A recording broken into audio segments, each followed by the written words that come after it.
The chandeliers in the grand ballroom scattered light like handfuls of diamonds tossed carelessly across the ceiling. Each crystal caught the warm glow and multiplied it, creating a universe of stars above the heads of New York's elite. I adjusted the collar of my simple black dress, the only formal attire I owned, feeling the rough fabric scratch against my collarbone. The dress had been on sale, a lucky find at a second-hand shop, but standing among women draped in designer silks and men in tailored suits that probably cost more than my monthly rent, I felt the cheapness of it like a brand on my skin. "More champagne, miss?" A server glided past with a tray of flutes, bubbles rising to the surface like my anxiety. "No, thank you." My voice was barely audible above the orchestra and the cultured laughter of the guests. I didn't belong here, in this palatial mansion on the outskirts of the city, surrounded by people who had never worried about making rent or choosing between groceries or electricity. 6 weeks ago, I was just Sophia Riley, a 26-year-old art history graduate, working as a waitress at an upscale restaurant to pay off my student loans. Now I stood in the home of one of the most dangerous men in the city, waiting to meet his father. All because I had spilled red wine on the wrong man's custom suit. The memory made my stomach clench.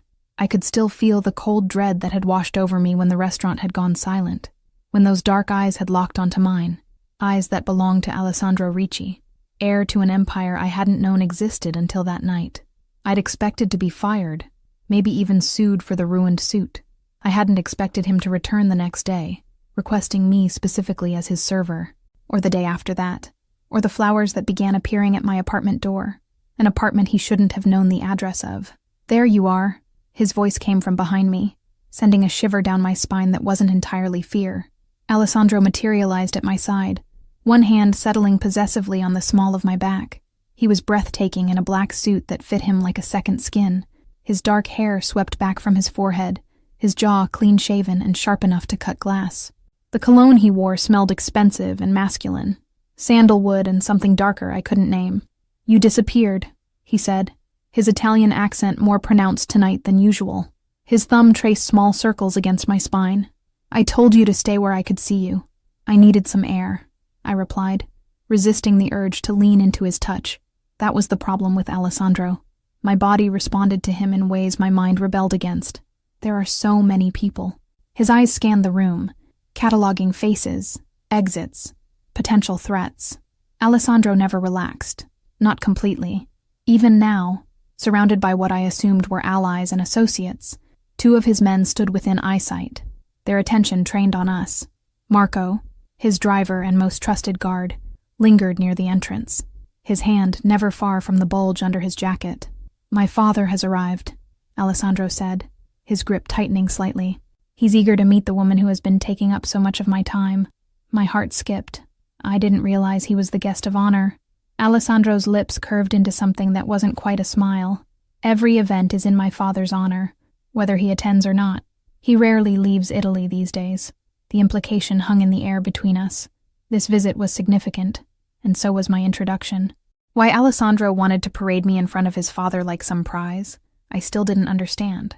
I was nothing to these people, a waitress from a middle-class family in Pennsylvania, who'd moved to New York with dreams of working in a museum someday. Dreams that seemed increasingly distant with every day I spent in Alessandro's orbit. What if he doesn't like me? The question slipped out before I could stop it. Alessandro turned to face me fully, his hands moving to grip my upper arms. His fingers were warm through the thin material of my dress. That isn't a possibility I'm concerned about. His gaze was intense, almost feverish. "You're mine now, Sophia. My father will respect that. Mine." The word both thrilled and terrified me. It had been that way since the beginning, since he'd started appearing at the restaurant, leaving gifts at my door, coincidentally showing up at the coffee shop where I took my breaks. I should have been scared. I should have reported him, changed jobs, moved apartments, but there was something in the way he looked at me, like I was precious and rare, that made me hesitate just long enough for curiosity to overcome caution. I hadn't known who he really was then. By the time I discovered the truth about the Ricci family, the businesses they controlled, the blood on their hands, I was already in too deep. "Come," Alessandro said, his hand sliding down to capture mine. "It's time." He led me through the crowd, which parted for him like water. People nodded respectfully as we passed, their eyes lingering curiously on me before darting away when Alessandro's gaze met theirs. The message was clear. Look, but not too long.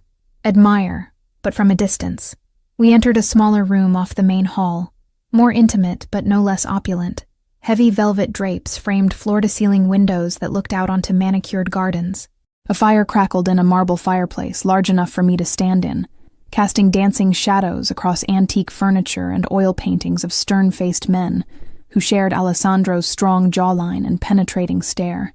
In the center of the room, seated in a high-backed leather chair like a king on his throne, was an older man with silver threading through his dark hair. His face was lined, but his posture was impeccable, his hands folded neatly over the head of a wooden cane. 5 men surrounded him, positioned like satellites around a planet, but it was clear who held the gravitational pull. Antonio Ricci, the patriarch of the family, the man who had built the Ricci empire from nothing, according to the whispered stories I'd managed to glean from news articles and cautious conversations with Marco's wife, Elena, the only person in Alessandro's circle who seemed to view me with anything resembling kindness. The conversation stopped as we entered. Antonio's dark eyes, so like his son's, fixed on me with an intensity that made me want to hide behind Alessandro. Instead, I straightened my spine and lifted my chin, the way my grandmother had taught me when I was nervous about my first day of school. Show fear, and they'll eat you alive, Piccola. Father, Alessandro said, the word laden with respect, and something deeper I couldn't quite identify. May I present Sophia Riley? Antonio Ricci studied me without speaking. The silence stretched uncomfortably, but Alessandro's grip on my hand prevented me from fidgeting. Then the older man spoke, his voice heavily accented but clear. So this is the girl who has bewitched my son. His eyes narrowed. Come closer, child. Let me look at you. Alessandro released my hand, giving me a slight nudge forward. I took 3 steps, then stopped, close enough to see the lines around Antonio's eyes, but far enough to maintain some semblance of personal space. You are not Italian, Antonio said. It wasn't a question. My father's family is Irish, I replied, my voice steadier than I felt. But my mother's grandmother came from Florence. This seemed to surprise him, one silver eyebrow raising slightly. Yet you have been in my son's company for weeks, and never mentioned this connection to our homeland. I swallowed hard, feeling the weight of everyone's stares.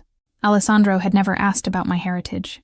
Our conversations had been dominated by his questions about my life, my dreams, my preferences.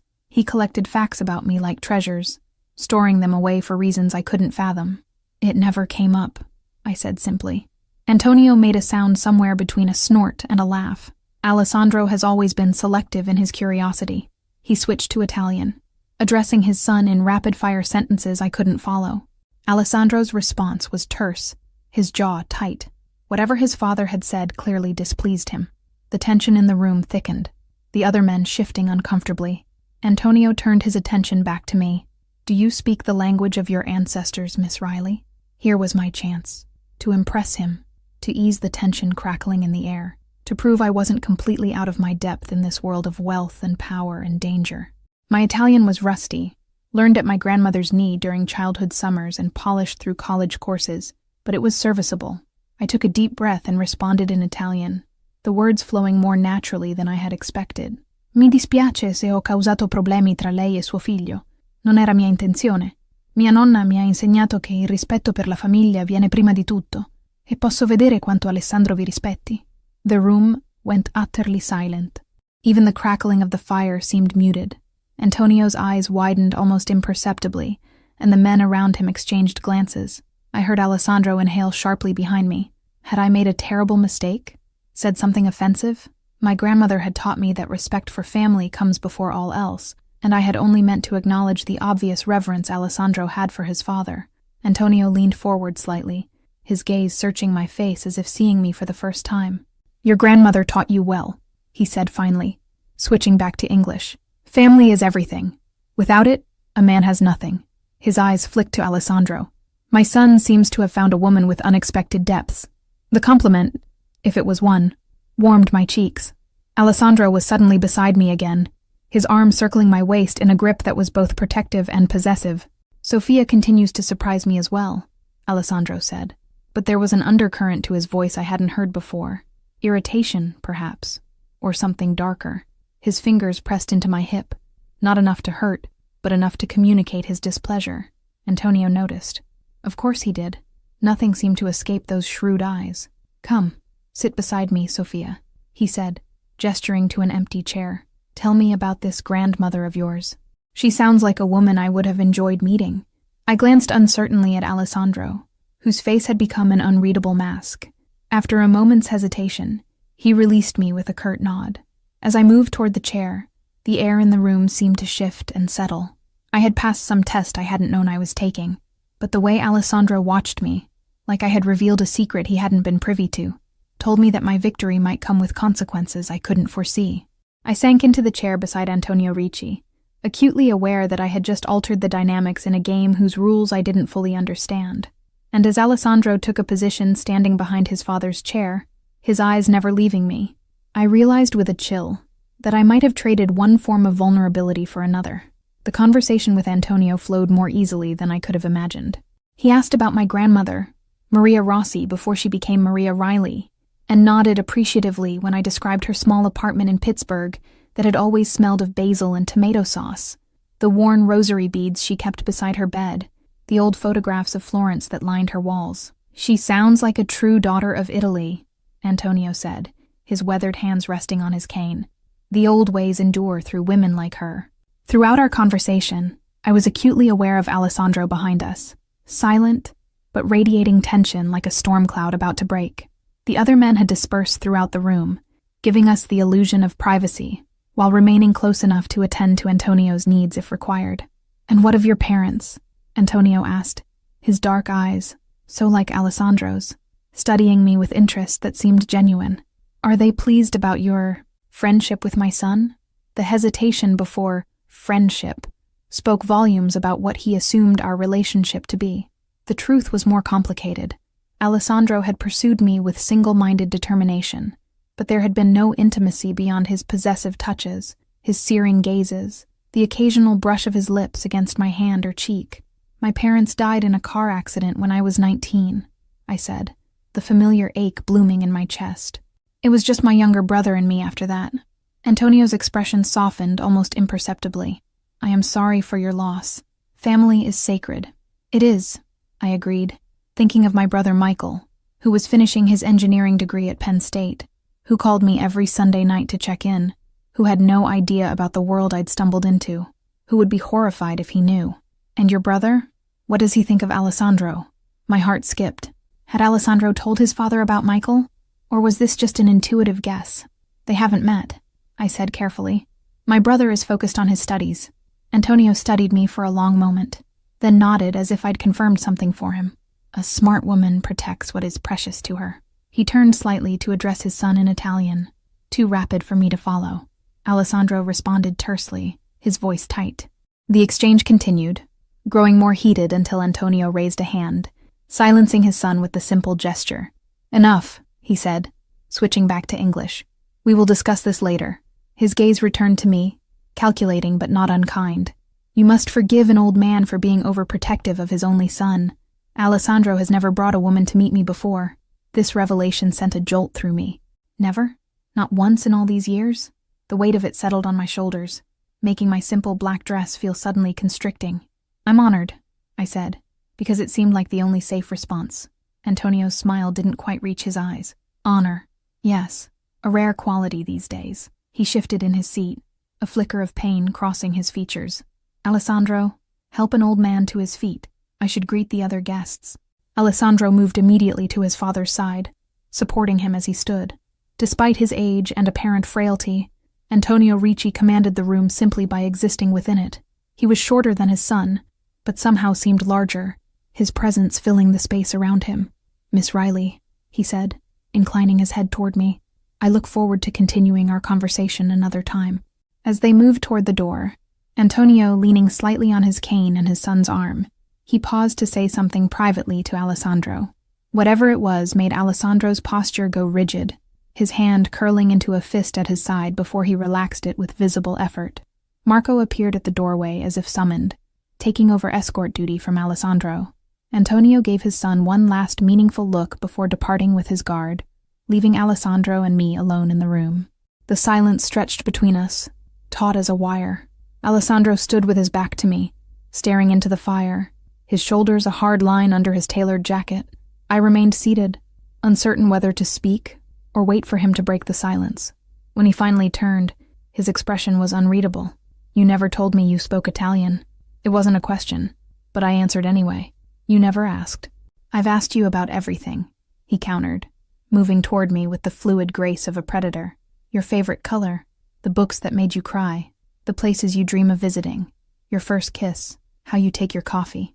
I know the name of your childhood pet and the brand of shampoo you use. He stopped in front of me, looking down with eyes that burned. But somehow the fact that you speak my mother tongue never came up. I stood slowly, unwilling to remain at a disadvantage. Even so, he towered over me.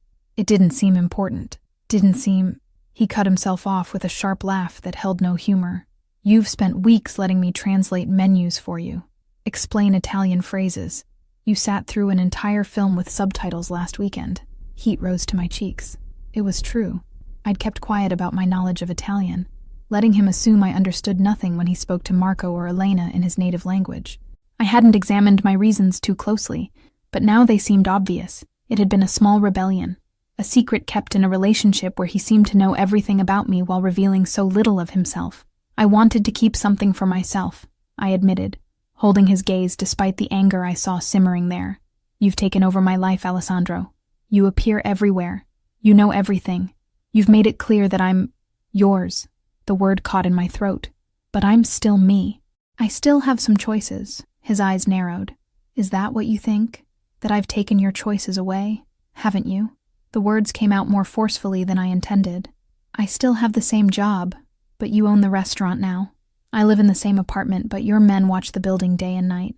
My friends have stopped calling because they're afraid of you. The only person from my old life I still talk to is my brother, and I can't even tell him the truth about who you are. Alessandro stepped closer, eliminating the space between us. His hand came up to cup my cheek, his touch gentler than his expression suggested. I've given you everything, Sophia. Security, luxury, my attention. Do you know how many would kill to be in your position? I never asked for any of it, I whispered. I just wanted to apologize for ruining your suit. Something dangerous flickered in his eyes. Is that what you want? To go back to that life? Serving other men dinner? Living paycheck to paycheck in that tiny apartment? Looking at art in museums instead of owning it? His thumb traced my lower lip. Tell me you want to leave, and I'll let you walk out that door right now. My heart hammered against my ribs. Was he serious? Would he really let me go? Somehow, I doubted it would be that simple. Nothing with Alessandro was ever simple. What did your father say to you? I asked, instead of answering his question. Before he left, Alessandro's jaw tightened. My father thinks he knows what's best for everyone, especially me. And what did he say about me? His hand slid from my face to my throat, not squeezing but resting there, a reminder of his strength. He said, you're either exactly what I need or exactly what I should fear, that a woman who keeps secrets has power. His eyes searched mine. He likes you. Relief washed through me, though I wasn't entirely sure why Antonio's approval mattered. Perhaps because it was clear that Alessandro valued it, despite their tense interactions. He also said, Alessandro continued, his voice dropping lower, that if I truly want you, I should marry you before someone else recognizes your value. My breath caught. Marry me? We've known each other 6 weeks. We haven't even... I stopped, heat flooding my cheeks. A slow, dangerous smile spread across Alessandro's face. Haven't even what, Tesoro? His hand moved from my throat to the nape of my neck, fingers tangling in my hair. Haven't even kissed properly? Haven't shared a bed? Haven't given in to what we both know is inevitable? I should have stepped away. Should have maintained some distance, some dignity. Instead, I swayed toward him, drawn by the gravitational pull that had existed between us since that first night when I'd spilled wine on his suit and looked up to find those dark eyes fixed on me. Why me? The question that had burned in my mind from the beginning finally escaped. Of all the women in New York, beautiful, sophisticated women from your world, why pursue a waitress with student debt and no connections? Alessandro's smile faded, his expression turning serious. Because from the moment you looked at me, really looked at me, not at my money or my name or my power, I knew you were different. His free hand came to rest on my waist, drawing me closer. You saw me, Sophia. Not the Ricci heir, not the businessman. Just me. It was the most personal thing he'd ever said to me. a glimpse behind the controlled facade he maintained. And God help me, it made my heart race for reasons that had nothing to do with fear. "There you are," a female voice drawled from the doorway. We broke apart, Alessandro's arm remaining possessively around my waist as we turned to face the intrusion. Valentina Moretti stood in the entrance, resplendent in a blood-red gown that clung to her perfect figure, her dark hair swept up to reveal the graceful line of her neck. She was everything I wasn't: Italian, wealthy, connected. The daughter of one of Antonio's oldest associates, according to Elena's whispered information. "Your father is looking for you, Alessandro," she said in Italian, her gaze sliding dismissively over me before returning to him. "Something about introducing you to Senator Harrison's son." Her red lips curved into a smile that didn't reach her eyes. "I'd be happy to keep your friend company while you're gone." The way she emphasized friend made it clear what she really thought of me. Alessandro's grip tightened on my waist, his body tensing beside mine. "Sophia comes with me," he said flatly. Valentina laughed, the sound like glass breaking. "To a business discussion? Surely not. Besides, I've been dying to get to know the woman who's captured so much of your attention lately." Her eyes met mine, glittering with malice. "We girls should stick together, shouldn't we?" Before Alessandro could respond, Antonio appeared behind Valentina, his expression stern. "Alessandro," he said. A word. For a moment, I thought Alessandro might refuse. His jaw worked as he looked from his father to Valentina to me. Finally, he bent to whisper in my ear, his breath warm against my skin. "Stay in this room. If she says anything to upset you, walk away. I'll find you." Then he pressed his lips to my temple, the most intimate contact we'd shared yet, and released me to follow his father, leaving me alone with a woman who clearly viewed me as an enemy. Valentina waited until the men's footsteps faded, before she stalked further into the room, her red dress whispering against the marble floor. "So you're the latest distraction," she said, switching to English. She circled me slowly, like a shark scenting blood. "I must admit, you're not what I expected." I forced myself to stand still under her appraisal, refusing to show the insecurity that churned in my stomach. "And what did you expect?" "Oh, the usual type Alessandro amuses himself with when he's bored. Models, actresses, at least someone from a good family." She stopped in front of me, her smile sharp as a blade. Not a waitress playing dress-up. The barb hit its mark, but I kept my expression neutral. "You seem to know a lot about Alessandro's preferences. We grew up together," Valentina said, moving to pour herself a drink from the crystal decanter on a side table. "Our families have been connected for generations. There was a time when everyone assumed we would eventually marry." She took a sip, watching me over the rim of her glass. "Some still do." The casual revelation sent a cold shiver down my spine. Was that true? Had Alessandro been intended for this woman all along? It would make sense. The joining of two powerful families, a match arranged since childhood. "If that's the case," I said carefully, "why is he with me now?" Valentina laughed again, the sound devoid of warmth. "Oh, Cara, men like Alessandro always take diversions before settling down to their responsibilities. You're new, different. A brief escape from the world he was born into." She set her glass down and moved closer, her expensive perfume enveloping me. "But make no mistake, he will return to where he belongs, to people who understand him, who share his blood and his legacy." I wanted to argue, to throw Alessandro's words back at her, that he had never brought a woman to meet his father before, that he had spoken of marriage, but something held me back. Doubt, perhaps, or the growing awareness that I was in far deeper than I had realized, caught in currents I didn't understand. "You're very confident for someone who's clearly threatened," I said instead, surprising myself with the backbone in my voice. Valentina's perfect features hardened. "Threatened? By you?" She stepped closer, until we were nearly nose to nose. "Let me explain something, little waitress. The world you've stumbled into has rules you can't begin to comprehend. Alessandro might be fascinated by your novelty for now, but novelty fades. Blood endures." She dropped her voice to a whisper. "And if you think Antonio Ricci will ever allow his only son and heir to marry an American nobody with no connections and no understanding of our ways, you're even more naive than you look." I forced myself to hold her gaze, even as her words found every insecurity I'd harbored since the night Alessandro had first appeared at my apartment door with flowers and that intense, possessive stare. "Maybe you should let Alessandro make his own choices," I said. Maybe you should ask him about Florence, Valentina countered, her smile turning triumphant when confusion flashed across my face. Or about why he really bought that restaurant where you work. Or about what happened to the last man who showed too much interest in something Alessandro considered his. Before I could respond, the door opened again, and Alessandro returned. One look at my face, and his expression darkened. He crossed the room in long strides, positioning himself between Valentina and me. "What did you say to her?" he demanded, his voice low and dangerous. Valentina's smile was pure innocence. "Just girl talk, Alessandro. Getting to know each other." She touched his arm lightly. "Your father wants to introduce me to the senator's son. Will you join us?" Alessandro removed her hand from his arm with deliberate care. "Leave," he said simply. Something flashed in Valentina's eyes. Hurt, anger, resignation, before she masked it with another brittle smile. "As you wish." She turned to me, venom dripping from her honeyed tone. "Lovely to meet you, Sophia. I'm sure we'll be seeing each other again, while you're still around." She swept from the room in a cloud of red silk and expensive perfume, leaving tension crackling in the air behind her. Alessandro turned to me immediately, his hands coming up to frame my face. "What did she say to you?" I met his gaze steadily, my earlier doubts crystallizing into questions I could no longer ignore. "She said I should ask you about Florence, and about why you really bought the restaurant." His expression shuddered, the openness from our earlier conversation vanishing. "Valentina has always been jealous and spiteful. That doesn't answer my question."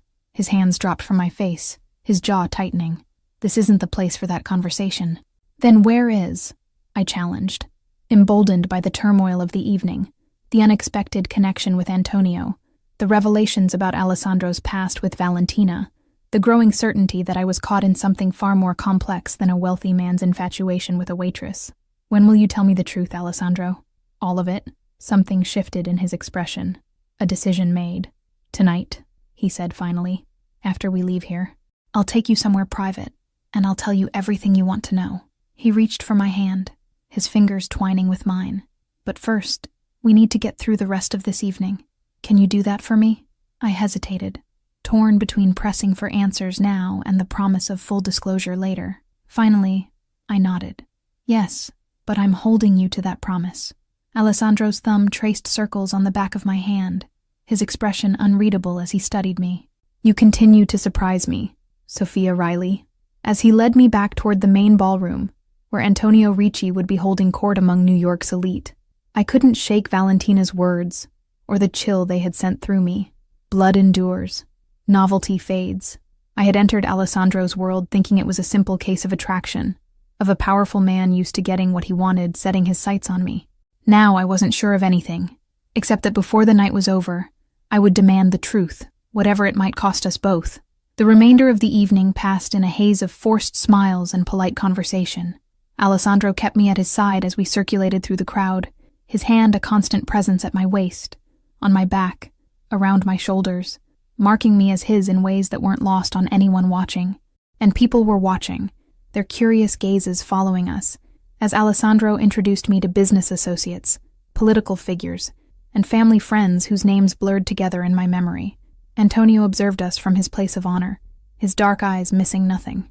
Occasionally he would summon Alessandro for private words, leaving me to stand awkwardly alone until my appointed guardian returned.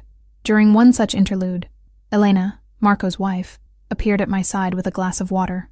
"You've caused quite a stir tonight," she said softly, her accented English warm and friendly despite the content of her words. "First with Antonio, now with Valentina. The old families are talking."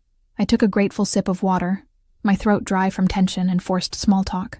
"I didn't mean to cause problems." Elena's smile was sympathetic. "Intention rarely matters in this world, Kara. Only results." She glanced around, ensuring no one was within earshot. "Be careful with Valentina.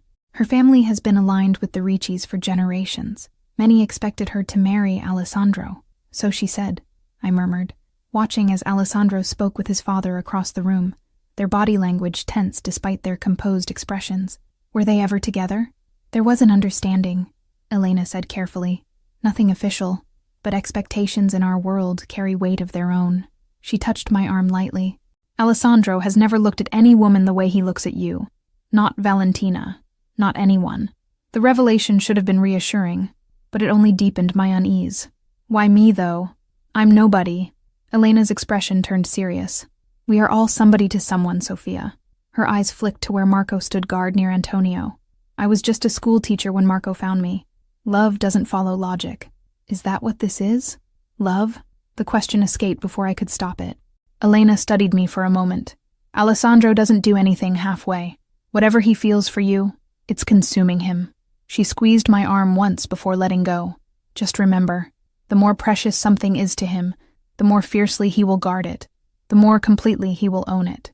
Before I could respond, Alessandro materialized at my side, his expression stormy as he nodded to Elena.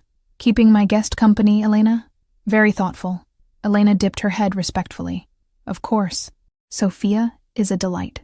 She excused herself with a final meaningful glance at me, disappearing into the crowd. What did she say to you? Alessandro asked, his voice low as his arm wound possessively around my waist. She was just being friendly, I replied, tired of his suspicion. Unlike most people here. Alessandro's lips pressed into a thin line as he surveyed the room. These people respect power and lineage. They're trying to determine where you fit. And where exactly is that? I challenged, keeping my voice down despite my frustration. What am I to you, Alessandro? Your girlfriend? Your possession? A novelty, as Valentina suggested? His fingers tightened on my hip. We're leaving, he said abruptly. I promised you answers and you'll have them, but not here. Without waiting for my response, he guided me across the ballroom toward his father. Antonio looked up as we approached, his shrewd gaze taking in Alessandro's tense posture and my flushed face. Leaving so soon? He asked, though his tone suggested he'd expected it. Sophia isn't feeling well, Alessandro replied smoothly. I'm taking her home. Antonio's eyes found mine, searching. Whatever he saw there seemed to satisfy him.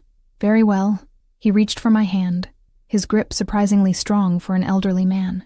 It was a pleasure to meet you, Miss Riley. I trust we will speak again soon. I'd like that, I said, and meant it despite everything. There was something about Antonio Ricci that commanded respect, a dignity that went beyond his obvious power. He patted my hand before releasing it, then said something to Alessandro in rapid Italian. I caught only fragments, careful and watching in what might have been protect her, before Alessandro nodded curtly. Marco will drive us, Alessandro said, steering me toward the exit. Outside, the night air was cool against my flushed skin. Marco appeared with the car, a sleek black Mercedes with tinted windows, before we'd even descended the mansion's grand staircase. Another guard opened the rear door for us, his eyes scanning the darkness constantly. Once inside the vehicle, with privacy glass separating us from Marco in the front, Alessandro finally released me. The absence of his touch was both a relief and a loss. Where are we going? I asked, as Marco pulled away from the mansion, two other identical Mercedes falling into formation ahead and behind us. Somewhere we can talk privately, Alessandro replied, loosening his tie. In the dim light of the car, his profile was sharp as a blade, his jaw tight with tension. I gazed out the window at the lights of New York receding as we headed toward what appeared to be the harbor. I want the truth, Alessandro. All of it. The truth, he repeated, a bitter edge to his laugh. The truth is rarely simple, Sophia. Try me. He turned to face me fully, his expression unreadable in the shadows. What do you want to know first? I thought of Valentina's taunts, the questions that had been building since that first night. Florence.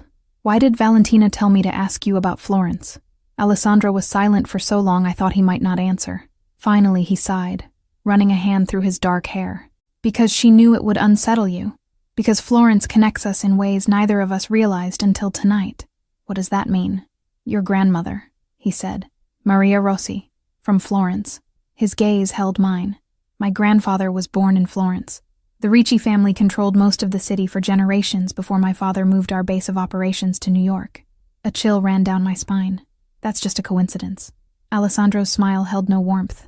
I don't believe in coincidences, Sophia. When you spilled wine on my suit that night, when I looked into your eyes and felt something I'd never felt before, that wasn't chance. That was fate.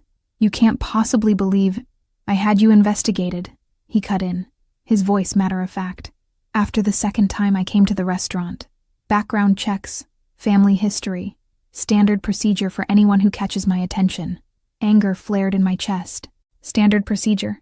You had no right. I have every right to protect myself and my family, he countered. The name Maria Rossi didn't mean anything to me then, But tonight, when you greeted my father in perfect Italian, when you mentioned Florence, he shook his head. My father recognized the connection immediately. What connection? I demanded. So my grandmother was from the same city as your grandfather.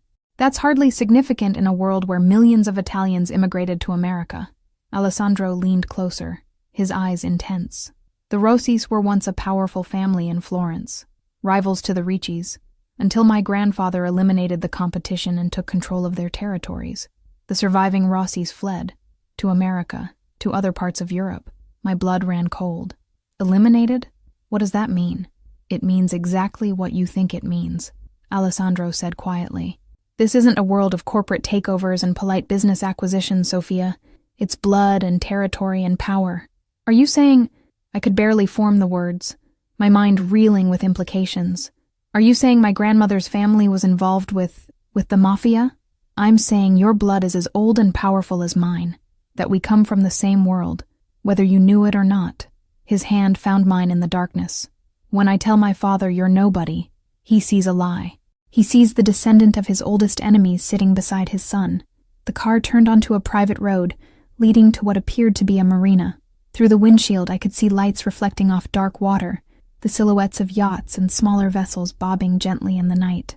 This doesn't make sense, I said, trying to reconcile the grandmother I'd known, with her tomato sauce and rosary beads, with the world Alessandro was describing. My grandmother was just an ordinary woman. My mother was a kindergarten teacher. We were a normal family, because Maria Rossi reinvented herself, Alessandro replied. She buried her past and built a new life, far from Florence and the blood feud that had decimated her family. She married an Irish-American and raised American children who knew nothing of their heritage. His expression softened slightly. But she taught you Italian. She kept that connection alive in you. The car stopped at a gated entrance to the marina. Marco exchanged words with a security guard, who immediately raised the barrier to allow our small convoy through. I don't believe you, I said, though doubt had begun to creep in. My grandmother had rarely spoken about her life before America. The few times I'd asked, she'd changed the subject, or given vague answers about troubled times in Italy. You don't have to believe me, Alessandro said, but it explains everything. Why I was drawn to you so powerfully. Why my father, who despises outsiders, accepted you so quickly once he realized who you are. His thumb traced circles on the back of my hand. It's in your blood, Sophia.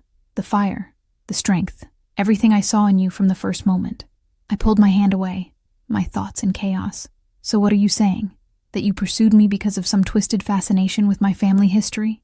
That I'm part of a revenge fantasy? Alessandro's eyes flashed dangerously. I pursued you because from the moment I saw you, I knew you were mine. Learning about your connection to Florence only confirms what I already felt, that we're bound by something older and deeper than either of us understood. The car came to a stop at the end of a private dock. Through the window, I could see a massive yacht, lit up against the night sky, its white hull gleaming in the moonlight. Is that yours? I asked, momentarily distracted by the sheer opulence of the vessel. One of several, Alessandro replied. But this one is special, my private sanctuary. He nodded to Marco, who came around to open the door. No one boards without my explicit permission, not even my father. As I stepped out of the car, the salt air filled my lungs. The yacht loomed above us, easily over 100 feet long, its decks rising 3 stories above the waterline. Soft lights illuminated the gangway, and I could see a crew member standing at attention, waiting to welcome us aboard. Alessandro placed his hand at the small of my back, guiding me forward. My home on the water, he said, where we can speak freely, without eyes or ears reporting back to my father or Valentina's family. I hesitated at the foot of the gangway. If I board that yacht with you, am I leaving with more questions or actual answers? Alessandro's expression turned solemn. I swear to you, Sophia, tonight I will tell you everything, who I really am, what I want from you, why I bought the restaurant. His eyes held mine. And then you'll have a choice to make. What kind of choice? Whether to walk away from me forever, he said, his voice tight with an emotion I couldn't identify, or to accept that some things, some people, are destined to be together, regardless of the past. Part of me wanted to turn and run, to go back to my tiny apartment and pretend the last 6 weeks had never happened. But a larger part, the part that had been drawn to Alessandro from the beginning, despite all logic and self-preservation, needed answers. I took a deep breath and stepped onto the gangway. Show me. The yacht's interior was a study in understated luxury. Gleaming wood, supple leather, tasteful artwork that I recognized as original pieces by masters. Alessandro led me through a main salon with panoramic windows, up a curved staircase to an upper deck, and finally into what appeared to be a private study. The room was masculine and elegant, with bookshelves lining one wall, a large desk dominating one corner, and comfortable seating arranged to take advantage of the view. A bar cabinet stood open, crystal decanters catching the light. Drink? Alessandro asked, moving to pour himself what looked like whiskey. No, thank you. I needed a clear head for whatever revelations were coming. Alessandro nodded, downing his drink in one swallow before setting the glass aside.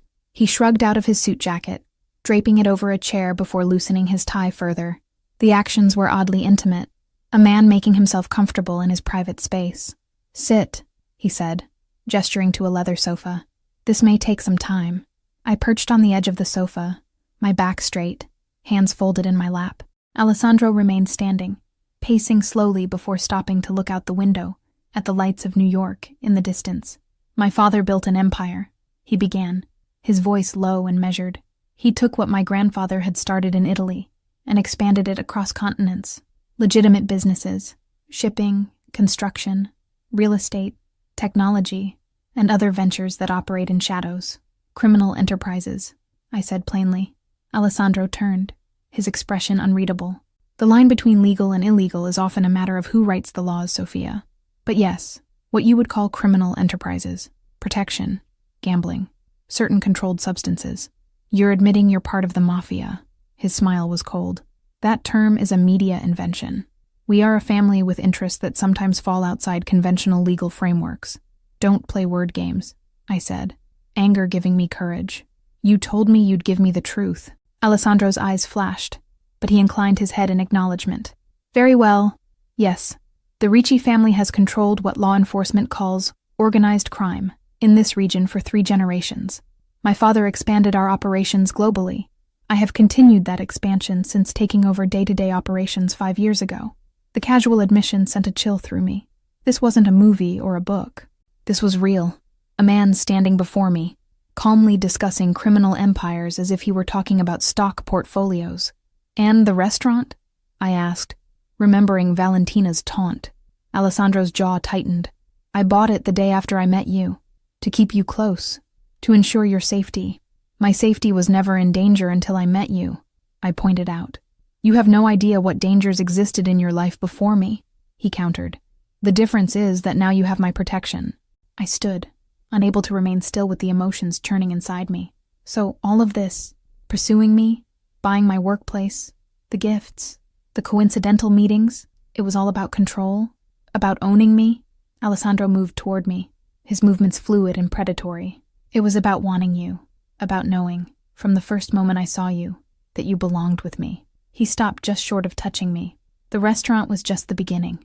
I've been watching over you since that night. Watching over me or watching me? I challenged. His smile was dangerous. Both. My stomach dropped.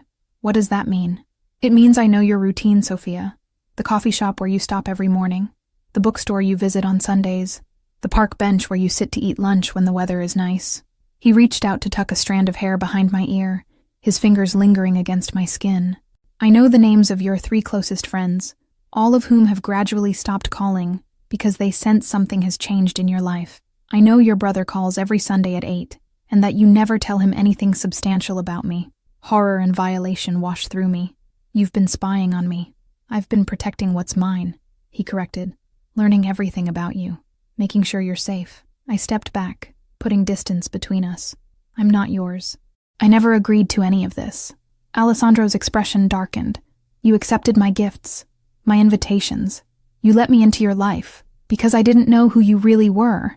I thought you were just a wealthy businessman with an unusual interest in me. I never agreed to be stalked, to have my entire life monitored. And if I had told you the truth from the beginning?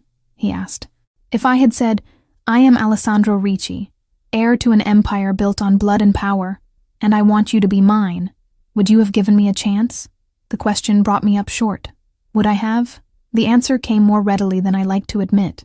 No. I would have run as far and as fast as possible. That's why I didn't tell you, Alessandro said, reading the truth in my silence. I needed you to know me. The man, not the name or the reputation, before you knew what I am. And what exactly are you? I asked, my voice barely above a whisper.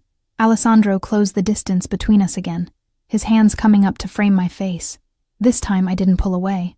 I am a man who has never wanted anything or anyone the way I want you, he said, his eyes burning into mine. A man who would burn down the world to keep you safe.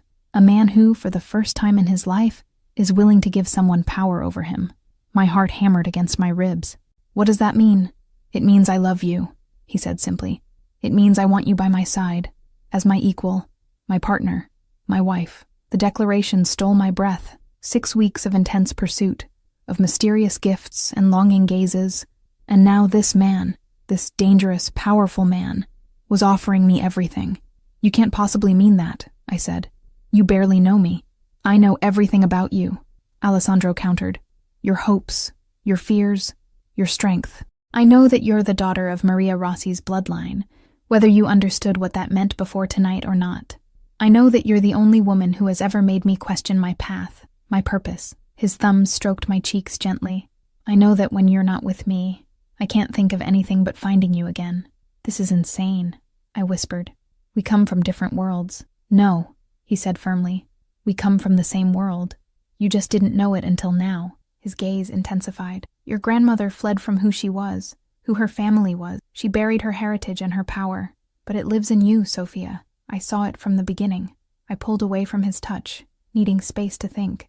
Even if what you're saying about my grandmother is true, and I'm not convinced it is, that doesn't make me like you. I'm not part of all this. I gestured vaguely at the yacht, at the wealth and power it represented. But you could be, Alessandro said. By my side, protected, cherished. His voice dropped lower. I would give you the world, Sophia. At what cost? I challenged. My freedom? My identity? The simple life I was building? Alessandro's expression hardened slightly. The simple life where you worked 60 hours a week to barely make rent? Where your art history degree gathered dust while you served drinks to men who didn't even see you? He moved closer again, his presence overwhelming. I see you, Sophia. I always have. The words echoed what he'd said earlier, and despite everything, they resonated deep within me. In the weeks since Alessandro had entered my life, I had felt seen in a way I never had before. Valued. Important.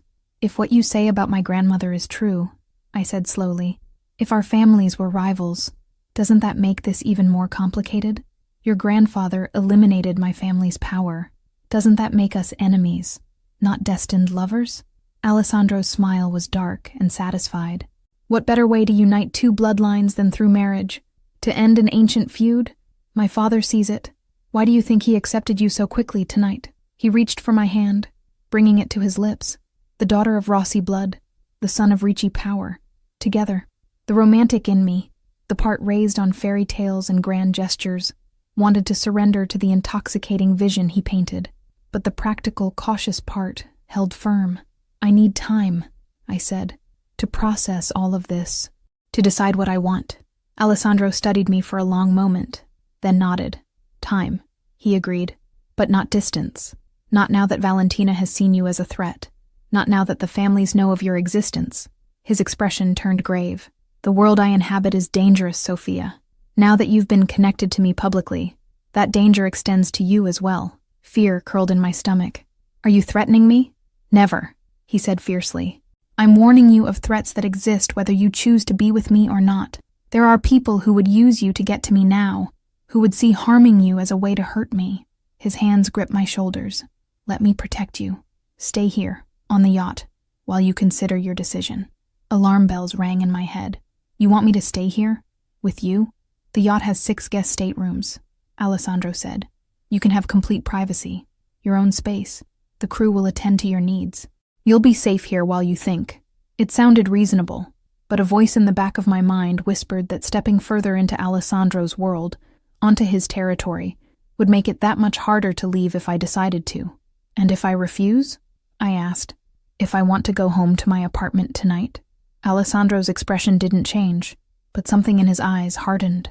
Then Marco will drive you home, and 4 of my best men will guard your building day and night until you've made your decision. His voice was calm, matter of fact. Either way, Sophia, your life has changed. The only question is whether you'll accept my protection willingly or force me to provide it from a distance. The truth of his words settled over me like a weight. There was no going back to before. Not now that I'd been seen with Alessandro at his father's event. Not now that Valentina had marked me as competition. Not now that I knew the truth about who Alessandro really was. I was caught in a current stronger than my ability to swim against it. 1 week, I said finally. I'll stay here for 1 week while I consider everything you've told me. But I need guarantees of my freedom. My brother needs to be able to reach me. I need to be able to leave if I choose to. Relief flashed across Alessandro's face before his features smoothed into a more controlled expression. Of course, you're not a prisoner, Sophia. You're a guest. He lifted my hand to his lips again. 1 week, and then you'll give me your answer. As I looked into his dark eyes, filled with possessive desire and something deeper, more complex, I wondered if I already knew what my answer would be. If I had known from the moment he'd first looked at me, spilled wine dripping from his ruined suit, his gaze locking with mine across the restaurant floor. 1 week? I repeated, my voice steadier than I felt. Alessandro's smile was triumphant, as if he too sensed the inevitability of what was forming between us. A bond forged from ancient rivalries, modern power, and the inexplicable pull that had drawn us together from the beginning. Let me show you to your room, he said, offering his arm with old-world formality. Tomorrow we begin the rest of our lives, together or apart. Your choice. As I placed my hand on his arm and let him lead me deeper into the floating palace he called home, I couldn't shake the feeling that choice had very little to do with the path unfolding before me, a path that seemed to have been set in motion long before either of us was born, in the narrow streets of Florence where Ricci's and Rossi's had once fought for control, blood and destiny, power and surrender. As the door to my opulent stateroom closed behind me, leaving me alone with my thoughts for the first time since the revelation-filled evening had begun, I wondered which would ultimately prove stronger, my will or Alessandro's determination to make me his. Sleep eluded me that night, despite the luxurious comfort of the king-size bed in my stateroom. My mind raced with everything Alessandro had revealed, about himself, about my grandmother, about the dangerous world I'd unwittingly stepped into. By the time dawn broke, painting the horizon with stripes of gold and pink visible through my window, I'd made exactly 0 progress in deciding what to do. A soft knock at my door startled me from my thoughts. I wrapped the plush robe I'd found in the ensuite bathroom around myself and cautiously opened the door. A young woman in a crisp uniform stood in the hallway, her expression professionally pleasant. Good morning, Miss Riley. Mr. Ricci asked me to inform you that breakfast is served on the aft deck whenever you're ready. I've brought coffee in the meantime. She offered a silver tray with a steaming mug and a small plate of pastries. Thank you, I said, taking the tray. I'll be out shortly. After she left, I sipped the coffee, prepared exactly how I liked it, with a splash of cream and no sugar. Of course, Alessandro would know that detail, too. The thought sent a shiver down my spine, a mixture of unease and something dangerously close to excitement. I showered and dressed in clothes that had mysteriously appeared in the closet overnight, all in my size, all in styles I would have chosen for myself. The collection ranged from casual to formal, suggesting Alessandro had anticipated a lengthy stay. My cheeks burned at his presumption, but I couldn't deny the practicality. I selected white linen pants and a pale blue blouse that reminded me of something I'd once admired in a boutique window, but could never afford. The yacht was even more impressive by daylight. As I made my way through corridors decorated with tasteful artwork and gleaming wood paneling, I passed crew members who nodded respectfully before continuing their duties. The vessel hummed with quiet efficiency, like a small floating city. I found the aft deck easily enough, following the scent of coffee and freshly baked bread. The space was open yet intimate, with comfortable seating arranged around a table laden with breakfast foods. Beyond the deck railing, the skyline of Manhattan glittered in the morning sun, the yacht having been repositioned to provide a perfect view of the city.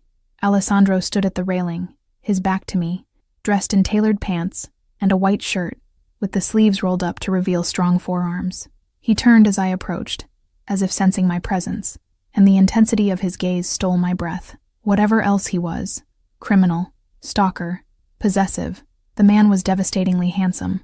You slept poorly, he said. Not a question, but an observation. I lifted my chin. You would know, I suppose. His lips curved into a faint smile. I don't have cameras in your bedroom, if that's what you're implying. But I know you, Sophia. The shadows under your eyes tell their own story. He gestured to the table. Eat. We have much to discuss. I took a seat, hunger overcoming my irritation. The spread was impressive. Fruit, pastries, eggs prepared multiple ways, smoked salmon, freshly squeezed juices. Alessandro sat across from me, watching as I filled my plate. I had your things brought from your apartment, he said casually, pouring himself coffee. Clothes, personal items, the books from your nightstand. They'll be delivered later today. I set my fork down. You had someone go into my apartment without my permission? Marco's wife, Elena, he clarified, as if that made it better. I thought you might be more comfortable with another woman handling your personal items. The presumption stole my appetite. That's not the point, Alessandro. You can't just decide things for me. Enter my home, move my possessions. His expression remained impassive. Your lease expires next month. I assumed you wouldn't want to renew, regardless of your decision about us. My lease? How do you know when my lease expires? I own the building. The casual revelation sent a shock through me. Since when? Since the day after I met you. I pushed my plate away, my stomach churning. Is there any part of my life you haven't invaded? Alessandro set his cup down carefully. I prefer to think of it as securing your surroundings, ensuring your safety and comfort, by taking over my life without my knowledge or consent. His dark eyes met mine steadily. You never complained about the reduced rent, the upgraded security system, the repairs that were mysteriously completed overnight. You accepted these improvements to your life without question. He was right, and that made it worse. I had noticed changes. The building's broken entry system suddenly fixed, the eternally malfunctioning elevator working perfectly, my rent reduced by 20% due to a building-wide adjustment. I had accepted these improvements as rare good luck, never questioning their origin. That doesn't make it okay, I said, but my protest sounded weak even to my own ears. I protected what was precious to me, Alessandro said simply. I always will. The declaration hung between us, both a promise and a warning.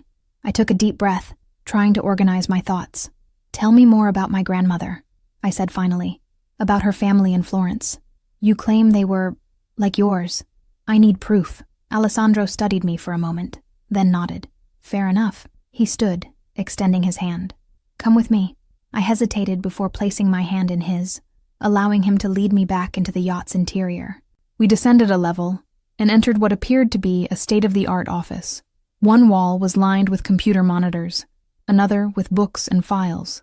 Alessandro moved to a sleek desk and typed something on a laptop.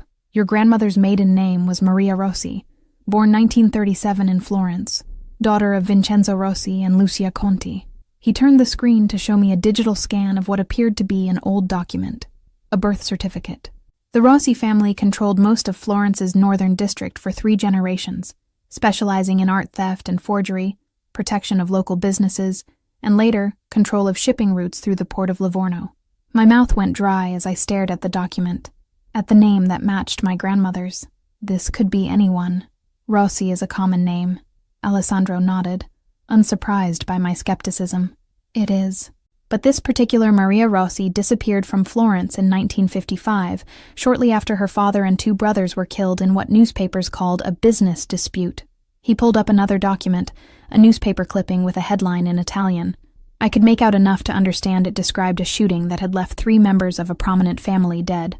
That business dispute was my grandfather's work, Alessandro continued, his voice matter-of-fact.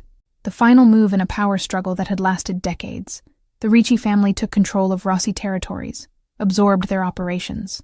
The surviving Rossis scattered, Maria being one of them. He pulled up another document, a passenger manifest from a ship sailing from Naples to New York in 1955. There, among dozens of names, was Maria Rossi, age 18. She came to America alone, I murmured, trying to reconcile this information with the grandmother I'd known, the woman who baked cookies and taught me Italian lullabies. She carried the equivalent of what would now be about $2 million in cash and jewels, Alessandro said. The Rossi family emergency fund, enough to build a new life, to hide her identity, to become someone new. I sank into a chair, my legs suddenly unsteady. This can't be true. My grandmother was just a normal woman. She married my grandfather, an accountant for God's sake. They lived in Pittsburgh. They went to church on Sundays. Alessandro knelt before me, his hands covering mine. She reinvented herself, buried her past, became the woman you knew and loved. His eyes held mine. But blood remembers, Sophia. The fire in you, the strength I saw from our first meeting. That comes from generations of Rossi power. I pulled my hands away. This is insane. You're telling me my sweet grandmother who made me Easter bread and taught me to crochet was from some Mafia dynasty? I'm telling you that your grandmother was a survivor, Alessandro corrected. That she took the legacy of her family, their strength, their resilience, their power, and channeled it into building a new life, into protecting her children and grandchildren from the dangers she had known. His expression softened slightly. She succeeded, Sophia. She kept you safe, kept you innocent. But she couldn't change your blood. I stood abruptly, needing space. Even if this is true, and I'm not saying I believe it, it doesn't change who I am. I'm still just Sophia Riley, art history major turned waitress. I'm not some Mafia princess. Alessandro's smile was gentle but knowing. You've never been just anything, Tesoro. From the moment I saw you, I recognized something in you. A fire, a strength beyond ordinary people. Now I understand why. He approached slowly, as if afraid of startling me. You were born for more than serving drinks and living in a tiny apartment. You were born to stand beside me, to help me lead our world into a new era. The grandeur of his vision should have made me laugh. Instead, it sent a thrill through me that I immediately tried to suppress. You're talking about criminal enterprises, Alessandro. Illegal activities, hurting people. I'm talking about power, he countered. About building something lasting. Yes, parts of my business operate outside conventional laws, but I'm moving us toward legitimacy, expanding our legal holdings, investing in technology, real estate, art. His eyes lit up with genuine passion. Your art history degree wouldn't gather dust with me, Sophia. You could help build our collection, manage our patronage of museums and artists.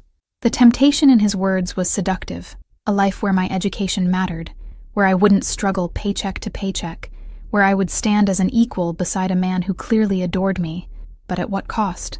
And the illegal parts? I challenged. The violence? The threats? Would I be expected to participate in those too? Alessandro's expression hardened slightly. I would never expose you to that side of our operations. Never put you in danger or compromise your principles. He stepped closer. I protect what's mine, Sophia. Always. There it was again. That possessive claim that both thrilled and disturbed me. I'm not a possession, Alessandro. No, he agreed, surprising me. You're my equal, my partner. The only person I've ever met who makes me want to be more than what my father built. His hand came up to cup my cheek.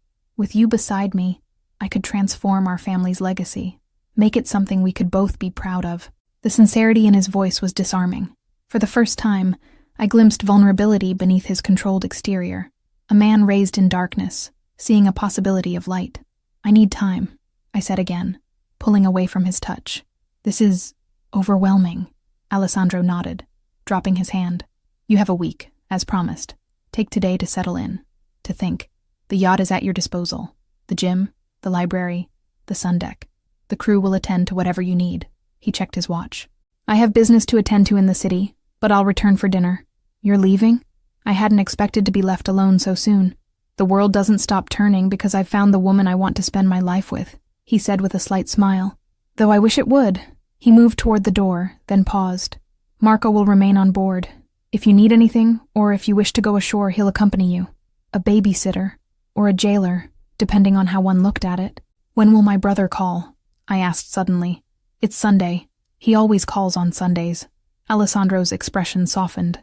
I'll make sure your phone is returned to you before 8. You can take his call privately in your stateroom. He studied me for a moment longer. I'm not your enemy, Sophia. I never have been. After he left, I wandered the yacht in a daze, trying to process everything I'd learned. The vessel was even larger than it had appeared from the outside, with multiple lounges, a cinema room, a gym with floor-to-ceiling windows overlooking the water, and a library stocked with first editions. In that library, I found a photo album hidden among leather-bound classics. Inside were black and white photographs of stern-faced men and elegantly dressed women, the Ricci family through generations. I recognized Antonio in some of the later photographs, younger but still commanding, his arm around a beautiful woman who must have been Alessandro's mother. And there, in the oldest section of the album, was a photograph that made my blood run cold. A group of men standing outside what appeared to be a Florentine villa. The caption, written in faded ink, read, Vittorio Ricci celebrates acquisition of Rossi territories, 1955. The men were smiling, champagne glasses raised in victory. Behind them, partially visible, was what appeared to be a family crest carved into the villa's stonework. A rose wrapped around a sword. The same design I'd seen countless times as a child, on a ring my grandmother wore but never explained. My hands trembled as I closed the album. Alessandro hadn't been lying. The evidence was too specific, too consistent with fragments of memory from my childhood. My grandmother's reluctance to speak of Florence, her startled expression when I'd once asked about the ring, the way she'd taught me Italian but discouraged me from ever visiting Italy. I spent the rest of the day in a fog, moving from room to room, barely noticing the spectacular views or luxurious surroundings. Crew members appeared periodically to offer food, drinks, or assistance, but otherwise left me to my solitude. By late afternoon, I found myself on the sun deck, wrapped in a cashmere throw despite the mild temperature, staring at the Manhattan skyline. The city I'd moved to with such hope and ambition 4 years ago now seemed like a different world, one I'd been only playing at living in, unaware of the currents of power flowing beneath its surface. Ms. Riley? Marco's voice startled me from my thoughts. Mr. Ricci asked me to inform you that he's been delayed. He suggests you dine without him. The chef can prepare whatever you'd like. I nodded, not particularly disappointed. I needed more time to sort through my thoughts before facing Alessandro again. Thank you, Marco. Just something simple would be fine. Marco hesitated, then sat in a chair nearby, his usual stoic expression softening slightly. If I may, Ms. Riley. Elena asked me to check on you. She was concerned after last night. The mention of Elena, the only person in Alessandro's world who had shown me genuine kindness, broke through my numbness. Did she know? About my grandmother? About the connection between our families? Marco shook his head. No. That revelation surprised everyone, including Alessandro. His dark eyes studied me. But Elena has good instincts about people. She said from the beginning that you were different, that you might be the one to change him. Change him? I echoed. Marco seemed to choose his words carefully. Alessandro has always been driven, focused, ruthless when necessary. It's what makes him effective as our leader.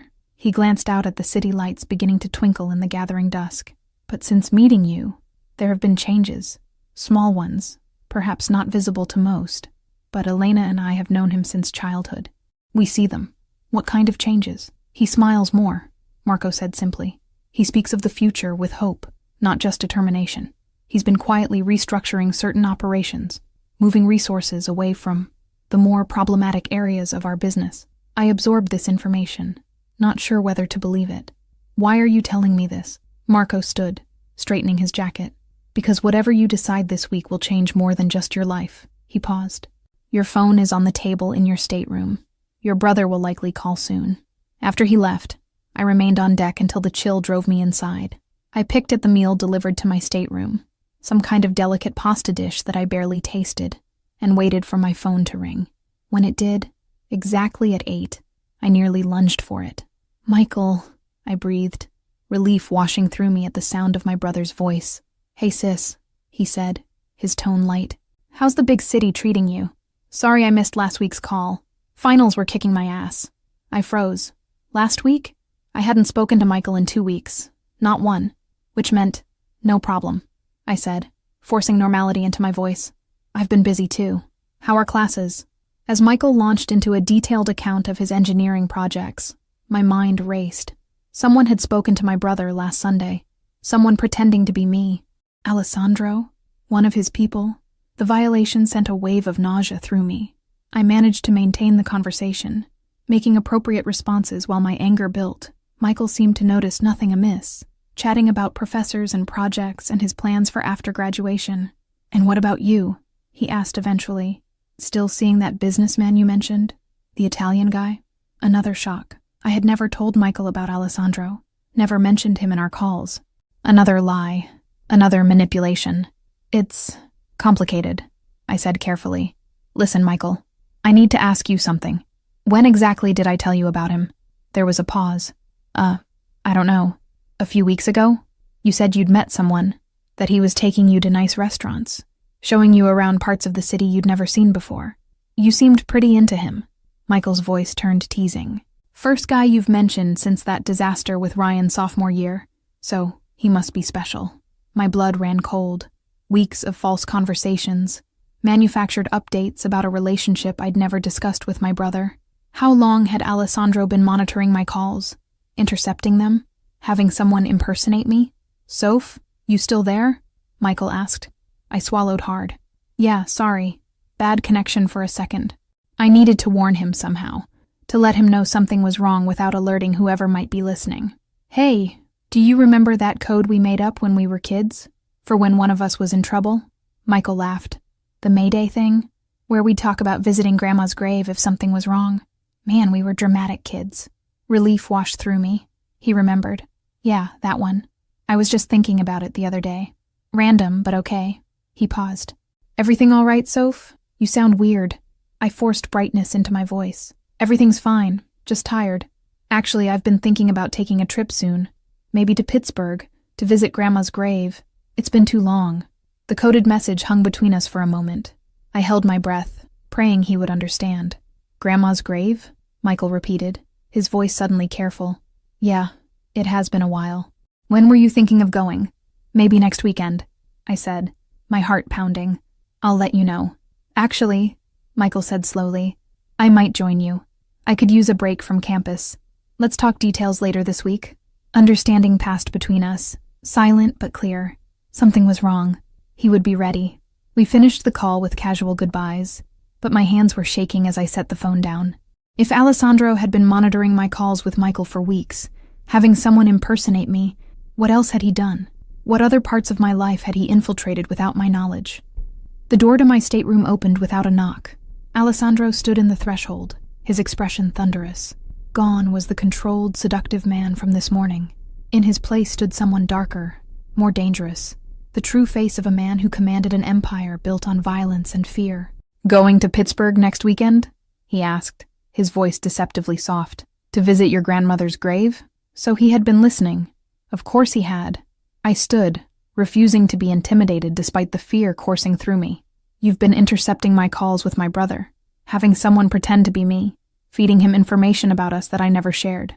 Alessandro stepped into the room, closing the door behind him. I've been protecting you, ensuring your brother didn't become concerned about changes in your life that might prompt him to investigate, to put himself in danger, by lying to him, by violating my privacy, my relationship with my only living family. Anger gave me courage. What gives you the right? I told you, Alessandro said, advancing toward me. I protect what's mine. I am not yours, I shouted, backing away until I hit the wall. I never agreed to this, to being watched, manipulated, controlled. This isn't love, Alessandro. It's obsession, possession. Something dangerous flickered in his eyes. And what would you know of love, Sophia? Your college boyfriend who cheated on you with your roommate.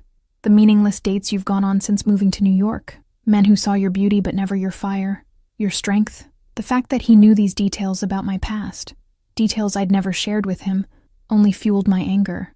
At least those relationships, however flawed, were based on choice, on mutual respect, not on surveillance and manipulation and lies. Alessandro moved closer, until I could feel the heat radiating from his body. Everything I've done has been for you, to keep you safe, to give you the life you deserve. You don't get to decide what life I deserve. I pushed against his chest, surprising both of us with my vehemence. That's my choice, mine alone. For a moment, something like uncertainty flashed across his features, an expression I'd never seen on him before. Then his face hardened again. Your coded message to your brother, he said. What were you planning? To run away? To have him rescue you? His laugh was bitter. From what, Sophia? From luxury? From protection? From a man who would give you the world? From a prison, no matter how gilded? I shot back. From a man who claims to love me but doesn't trust me enough to make my own choices, who spies on me, who lies to me, who manipulates the people I love. Alessandro's hands came up to grasp my upper arms, not hard enough to hurt, but firm enough to hold me in place. I have given you choices, Sophia. I brought you here to give you time to decide our future. I've been nothing but patient. Patient? I interrupted with a disbelieving laugh. You've systematically invaded every aspect of my life for 6 weeks. You've been stalking me, controlling me. isolating me from everyone who cares about me. And now I find out you've been manipulating my relationship with my brother? I shook my head, blinking back angry tears. That's not patience, Alessandro. That's calculated manipulation. His grip loosened slightly, something shifting in his expression. You don't understand the threats that exist in my world. The danger you would be in if I didn't take these precautions. I'm only in danger because of you. I pushed against him again, and this time he let me go. I moved to the other side of the room, putting the bed between us. I was perfectly safe before you decided I belonged to you. Alessandro ran a hand through his hair, a rare gesture of frustration that cracked his usual controlled demeanor. You can't go to Pittsburgh, he said finally. It's not safe for you to travel alone right now. Because of what? Valentina? Your father's enemies? The ghosts of my grandmother's family? I crossed my arms. Or because you're afraid I won't come back. His silence was answer enough. I trusted you, I said quietly. Despite my better judgment, despite all the red flags, I let myself believe that there could be something real between us, that underneath all the intensity and possessiveness was a man who genuinely cared for me. I met his gaze steadily. But you don't care for me, Alessandro.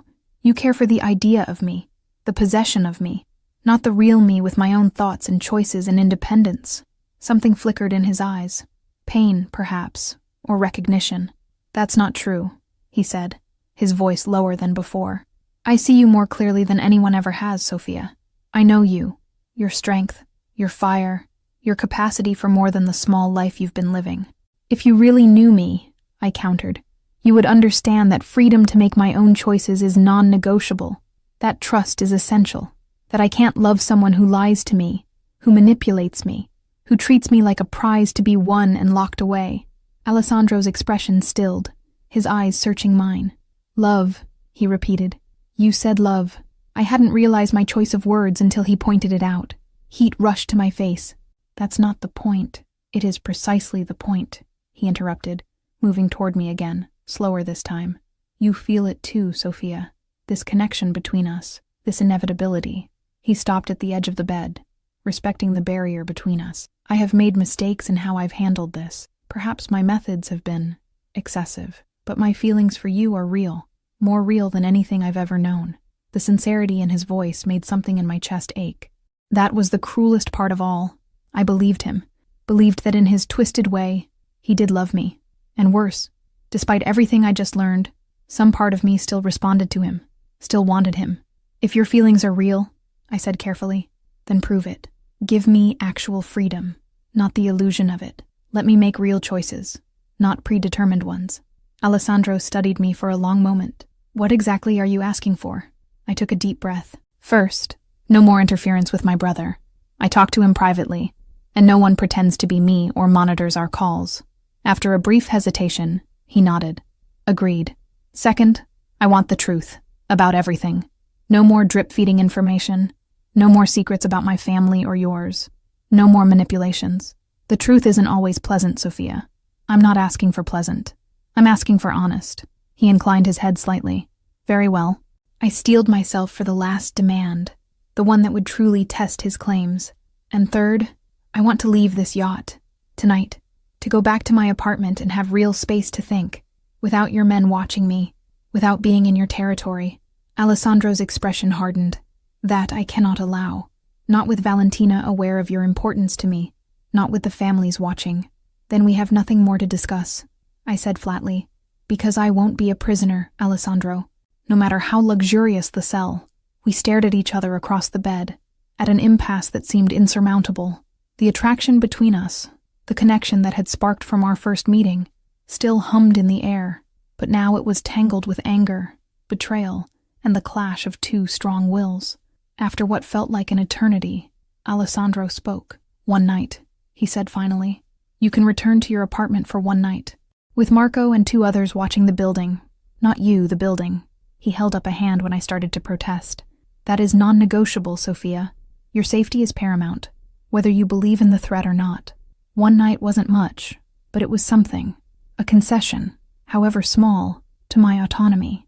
And after that one night? I asked. Alessandro's gaze was intense. After that, you return here to continue our discussion, to make your final decision with all the information before you. His voice softened slightly. I have made mistakes, Sophia. Let me begin to make amends. Let me prove that what I feel for you is real. Not possession, not obsession, but love. The word sounded strange coming from him, this dangerous man who commanded an empire with blood on its hands. And yet, there was vulnerability in his eyes I hadn't seen before, a crack in the armor of the powerful Alessandro Ricci. One night, I agreed finally. And then, I come back here to finish this conversation. Relief flashed across his features, quickly controlled. Marco will take you home within the hour. As he turned to leave, I called after him. Alessandro. He paused at the door, looking back. If you truly love me, you'll understand that real love doesn't cage. It sets free. Something shifted in his expression. Consideration, perhaps, or the first glimmer of understanding. He nodded once, then left, closing the door softly behind him. Alone again, I sank onto the bed, my legs suddenly weak. I had stood my ground against one of the most dangerous men in New York, and won at least a small victory. But as I began to gather my few belongings, I couldn't ignore the voice in the back of my mind that whispered doubts. Was I fighting against my imprisonment or my destiny? Rejecting manipulation, or denying a connection that transcended ordinary understanding? And most troubling of all, was I more afraid of Alessandro's darkness, or the answering darkness I felt stirring within myself? The familiar surroundings of my apartment felt both comforting and strange after just one night away. I ran my fingers along the worn spines of my art history books, straightened the framed print of Botticelli's Birth of Venus that hung slightly crooked on the wall, breathed in the scent of the lavender candle I always kept on my coffee table. This tiny space had been my sanctuary for 3 years, the first place that was truly mine after college, and yet it felt different now, smaller, less secure.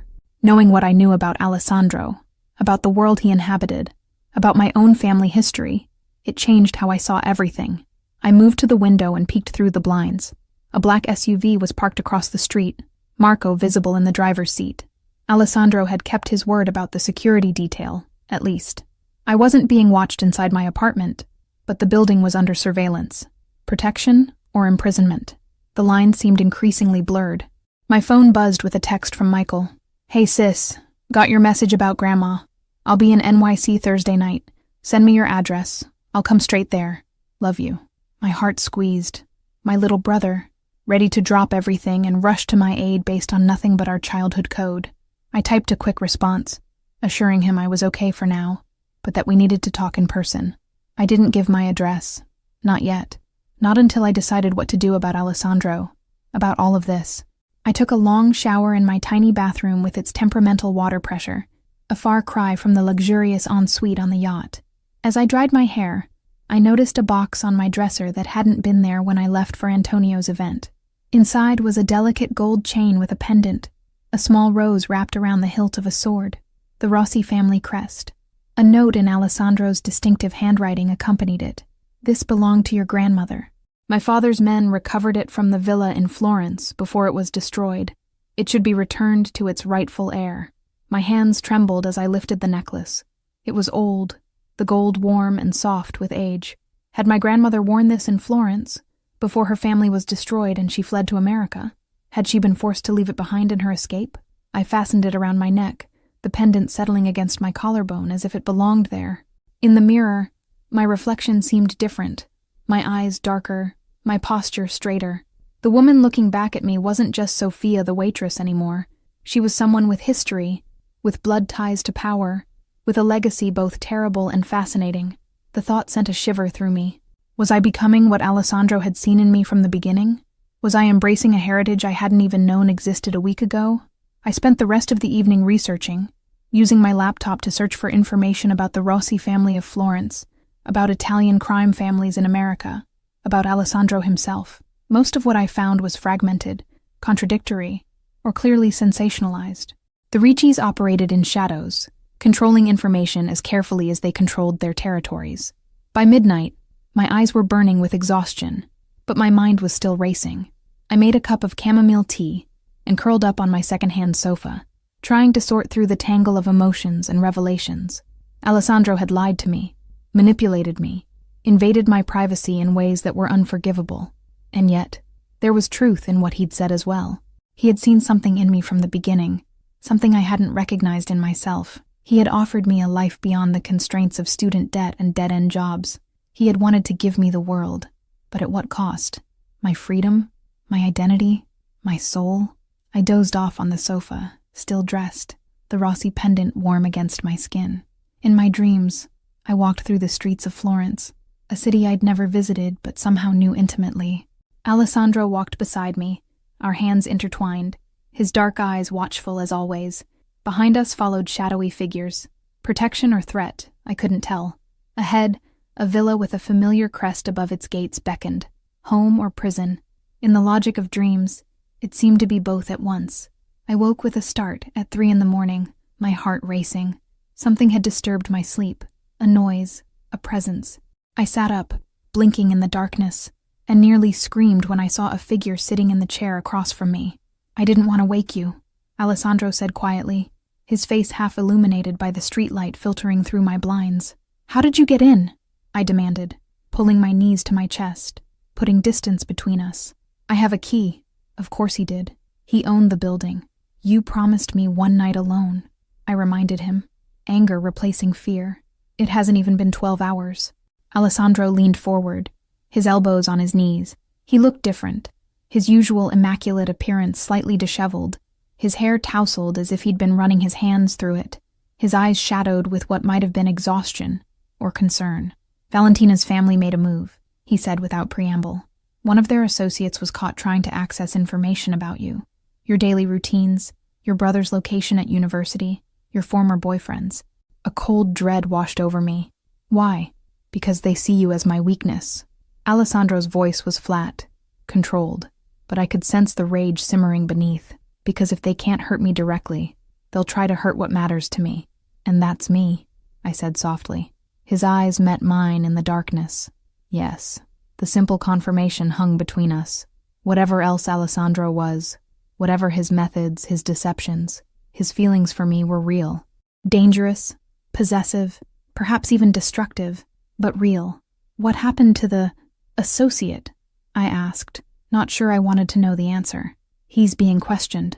Alessandro's tone made it clear what that entailed.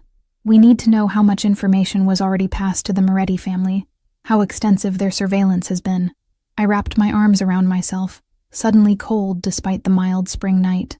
"So you came to take me back to the yacht?" "I came to protect you," he corrected. "The yacht is the most secure location right now, yes. But," he hesitated, something I'd rarely seen him do, "I also came to apologize." The words were so unexpected that for a moment I thought I'd misheard. "Apologize?" Alessandro stood and moved to the window, peering through the blinds as if checking the street below. When he turned back to me, his expression was solemn. "You were right," he said. "About the monitoring of your calls with your brother, about the surveillance, about the control." He ran a hand through his hair, confirming my earlier impression that he'd been doing so repeatedly. "I have always taken what I wanted, Sophia. Protected what was mine by whatever means necessary. It's how I was raised, how I've survived in my world." I remained silent, watching him, sensing there was more. "But you," he continued, "you make me question everything. When you looked at me tonight and said that real love doesn't cage, it sets free." He shook his head. "No one has ever challenged me the way you do. No one has ever made me want to be better." The vulnerability in his voice, in his posture, was startling from a man who exuded such power and control. "I don't know how to love without possessing," he admitted quietly. "I don't know how to protect without controlling. But for you, I want to learn." Something shifted in my chest, a softening, a recognition of the courage it must have taken for this proud, powerful man to admit such weakness. "Alessandro," I said, standing slowly. "What are you saying?" He crossed the small living room in 2 strides, stopping just short of touching me. "I'm saying that I love you, that I want you by my side, as my partner, my equal. Not as a possession, not as a prize, but as the woman who challenges me, who makes me see beyond the limits of the world I was born into." His eyes searched mine. "I'm saying that if you choose to walk away, I will let you go. It would destroy me, but I would respect your choice." The declaration stole my breath. "You would really let me go? After everything you've done to keep me?" "Yes," he said simply, "because I've realized that keeping you against your will would mean losing the very essence of what drew me to you in the first place, your spirit, your fire, your independence." I studied him in the dim light, looking for any sign of manipulation or deception. But all I saw was raw honesty, vulnerability, and something that looked remarkably like love. "I don't know if I can trust you," I said finally, "after everything that's happened." "Trust must be earned," he acknowledged. "I've done nothing to deserve yours yet, but I'm asking for the chance to try." He hesitated, then added, starting with complete honesty about the danger we're in right now. The shift in his tone brought me back to reality, to the threat that had brought him to my apartment in the middle of the night. "How bad is it?" I asked. "Bad enough that I'm asking you to return to the yacht tonight, not demanding it." His expression was grave. "The Morettis have resources, connections. If they've targeted you as a way to get to me, your life is in genuine danger." I moved to the window, peering out at the SUV where Marco kept watch. "And my brother? Is he safe at school?" "For now," Alessandro said. "But if he comes to New York as planned," he let the implication hang. "I need to warn him, to tell him to stay away," I said, reaching for my phone. Alessandro caught my hand gently. "Your calls could be monitored. Not by me, not anymore, but by them." His thumb traced circles on my palm, the familiar gesture oddly comforting despite everything. "Let me send someone to him, someone who can explain the situation, offer protection." The old Sophia would have rejected the idea immediately, would have insisted on handling things herself. But the woman I was becoming, the woman who wore the Rossi pendant, who had stood up to Alessandro Ricci and made him bend, understood the realities of the world we were in. "Elena," I said decisively. "Send Elena to talk to him. He'll be less threatened by a woman, and she has a way of explaining things clearly without causing panic." Alessandro's eyebrows rose slightly, but he nodded. "A good choice. I'll arrange it immediately." As he made a brief call to Marco, giving instructions in rapid Italian, I packed a small bag, essentials only, things that mattered to me. The art books my parents had given me before they died, the photo of Michael at his high school graduation, the wooden box where my grandmother had kept her rosary. When Alessandro finished his call, he watched me move around the apartment with an unreadable expression. "You're wearing the pendant," he observed. My hand went to the rose and sword crest at my throat. "Yes, it suits you." His voice was soft, the legacy of two powerful bloodlines, united in one person. I turned to face him fully. "Is that how you see me? As some kind of dynastic merger?" "No," he said firmly. "That's how my father sees you, perhaps. How Valentina fears you. But to me, you're simply Sophia, the woman who spilled wine on my suit and looked me in the eye without flinching. The woman who has turned my world upside down in 6 short weeks." The simplicity of his answer, the honesty in it, made something shift inside me. For the first time, I allowed myself to consider a future with Alessandro, not as his possession, but as his equal. A future where I could use the resources and power he offered to build something meaningful, to make a difference in the world. "If I come with you tonight," I said carefully, "it doesn't mean I've made my final decision. I still need time." "Of course," he agreed immediately. "The danger changes our timeline, but not your right to choose." I slung my bag over my shoulder and took one last look around the apartment. My first real home in New York, the place where I'd struggled and dreamed, and built a life of my own. I might never come back here, I realized aloud. Alessandro moved to stand beside me, not touching me but close enough that I could feel his warmth. "Wherever your path leads, Sophia, with me or away from me, it leads forward, not back. You've outgrown this place, just as you've outgrown the life you were living before we met." The truth of his words resonated within me. Whatever happened next, I couldn't go back to being just Sophia the waitress, dreaming of someday using her art history degree. That woman seemed like a distant memory now, a cocoon I'd shed without realizing it. "I'm ready," I said, turning to face him. "Take me back to the yacht, and then we'll talk, really talk, about what happens next." Alessandro's smile was unlike any I'd seen from him before, not predatory or possessive, but genuinely hopeful. He extended his hand, palm up, an invitation rather than a demand. I hesitated only briefly before placing my hand in his. Marco was waiting with the SUV when we exited the building, 2 other vehicles flanking us as we drove through the quiet pre-dawn streets of New York. Alessandro kept my hand in his thumb tracing reassuring patterns on my skin, but he remained silent, allowing me space with my thoughts. The yacht was illuminated against the night sky as we approached the marina, its white hull gleaming like a beacon. Security had been visibly increased. Armed men patrolled the docks, and I counted at least 6 guards on the vessel itself. "Is all this really necessary?" I asked as we boarded. Alessandro's expression was grim. The Morettis wouldn't dare move against me directly, not without support from other families. But you, he squeezed my hand gently. You they see as an unexpected vulnerability, a way to destabilize me before making larger moves. Because they think I'm important to you, I said. Because you are everything to me, he corrected. And they know it. We moved through the yacht to a different stateroom than I'd occupied the previous night. Larger, more central. And I noticed, with reinforced doors and what appeared to be bulletproof glass in the windows. My quarters, Alessandro explained as I took in the space. The most secure room on the yacht. I set my bag down, suddenly exhausted. The adrenaline that had carried me through the night was fading, leaving me drained. You should rest, Alessandro said, noting my fatigue. We can talk in the morning. No, I said firmly. I've waited long enough for the full truth. I want it now, while we're both too tired for games or manipulation. He studied me for a moment, then nodded. Very well. He gestured to a sitting area by the windows. What do you want to know first? I sat, gathering my thoughts. Everything. Start with my grandmother, the Rossi family, then your family, how they came to power. Then, I took a deep breath, then us. What you really want from me, beyond the romantic declarations.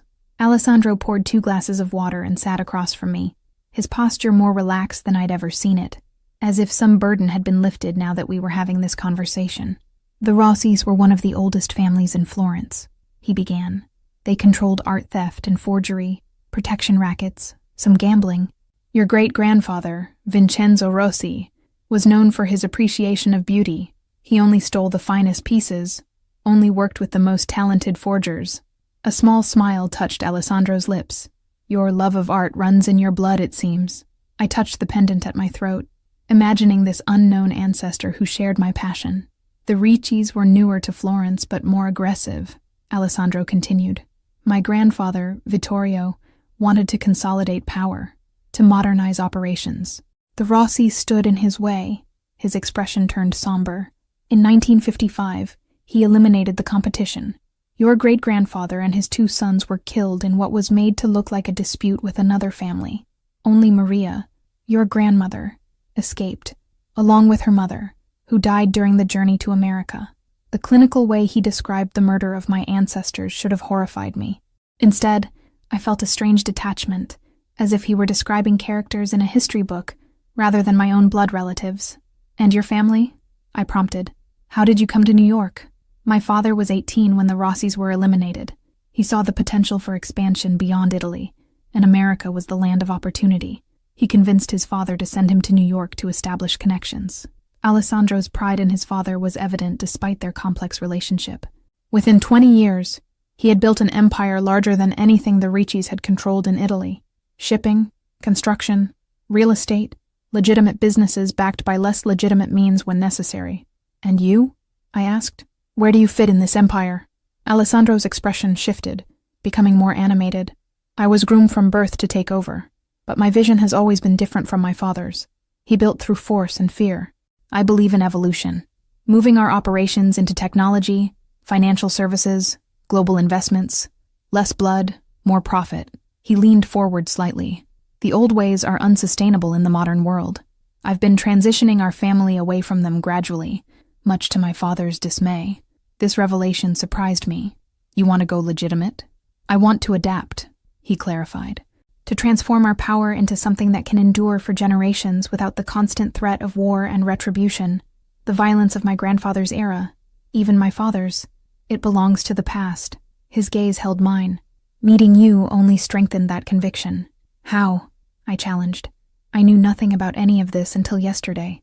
But your blood knew, Alessandro said softly. The granddaughter of Maria Rossi, raised away from our world but still carrying that fire, that strength. When I look at you, I see the future, a joining of our families, a healing of old wounds, a new dynasty built on more than fear and control. The grandeur of his vision was both seductive and overwhelming. And what would my role be in this new dynasty? Alessandro's eyes never left mine. Whatever you want it to be. Your art history degree could be put to use building the finest private collection in the world, or establishing foundations to support museums and artists. Your intelligence could help guide our legitimate business investments. Your compassion could direct our charitable giving. His voice softened. Or you could simply be my wife, the mother of our children, the heart of our family. The choice would be yours. The future he described was tempting, a life of purpose and power, of wealth directed toward passion rather than mere accumulation. But questions remained. And the illegal operations? I pressed. The violence, the control, the fear? Would I be expected to accept those as well? I would never ask you to participate in anything that compromised your principles, Alessandro said carefully. And as I said, I've been moving us away from the more problematic aspects of our business. He hesitated, then added with surprising honesty, but I won't lie to you, Sophia. Some of those elements remain necessary, at least for now. We have enemies, rivals, threats like the Morettis. I appreciated his candor, even if the content troubled me. And what about my brother? Would he be drawn into this world too? Alessandro considered the question. That would be his choice. Many in our organization have siblings, cousins who live entirely normal lives, protected but separate from our operations. Others choose to join the family business in various capacities. His expression turned serious. But all family receives protection, regardless of their involvement. Your brother would never want for anything. Education, opportunity, security. Dawn was breaking outside the windows, the first pale light of morning reflecting off the water. I had been awake all night, and exhaustion was making it difficult to think clearly. I need time, I said, rubbing my eyes. Real time, to process all of this, to decide if this is the life I want. Alessandro nodded, standing. Rest now. We'll continue this conversation when you've had sleep. He moved toward the door but paused with his hand on the handle. Whatever you decide, Sophia, know this. Meeting you has changed me in ways I'm only beginning to understand. If you choose to leave, I will be less than I could have been with you beside me, but I will let you go. The sincerity in his voice, the vulnerability in his posture. It was a side of Alessandro Ricci I suspect few had ever seen. After he left, I collapsed onto the bed, too exhausted to even change clothes. Despite the tumult of emotions and revelations, sleep claimed me almost instantly. I dreamed of Florence again, but this time, I wasn't walking its streets as a visitor. I was standing on a balcony overlooking the city, the Rossi pendant at my throat, Alessandro beside me, his hand entwined with mine. Below us, the ancient city spread out in all its Renaissance glory, and I knew, with the certainty that only comes in dreams, that it was ours to protect, to nurture, to transform. I woke hours later to late afternoon sunlight streaming through the windows. Someone, Elena perhaps, had left a tray with fresh fruit, pastries, and coffee on the bedside table. A note in Alessandro's handwriting informed me that he had business in the city but would return for dinner, and that Marco and Elena were on board if I needed anything. After showering and changing into clothes from my bag, I wandered the yacht, finding it surprisingly empty except for essential crew and security. Elena found me on the sun deck, gazing out at the Manhattan skyline. "You look better," she said, joining me at the railing. "More rested. Has there been any news?" I asked. "About the Morettis? About my brother?" Elena's expression was reassuring. "My husband left at dawn to speak with your brother. He should be reaching him about now." She paused. "Alessandro has called a meeting of the families for tomorrow night. A show of strength, a clear message that any move against you will be considered an act of war." The casual way she discussed such things, as if arranging a dinner party rather than a Mafia summit, was jarring. "Is this my life now?"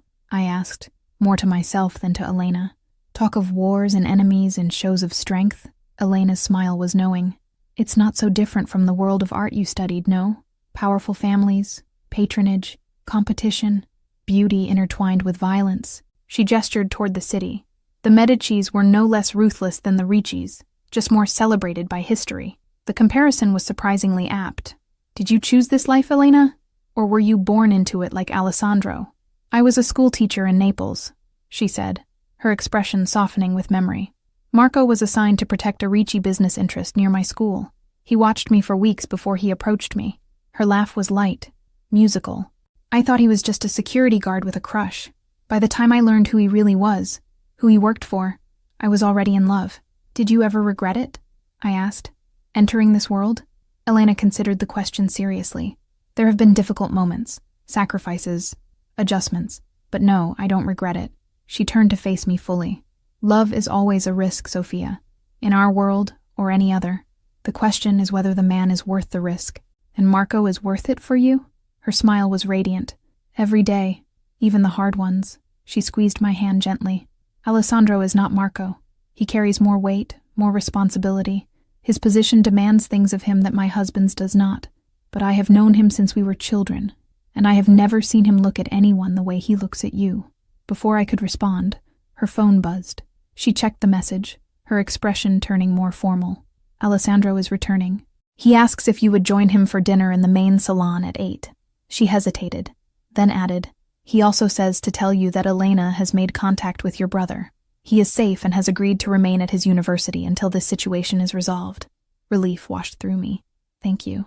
After Elena left, I returned to Alessandro's stateroom to prepare for dinner.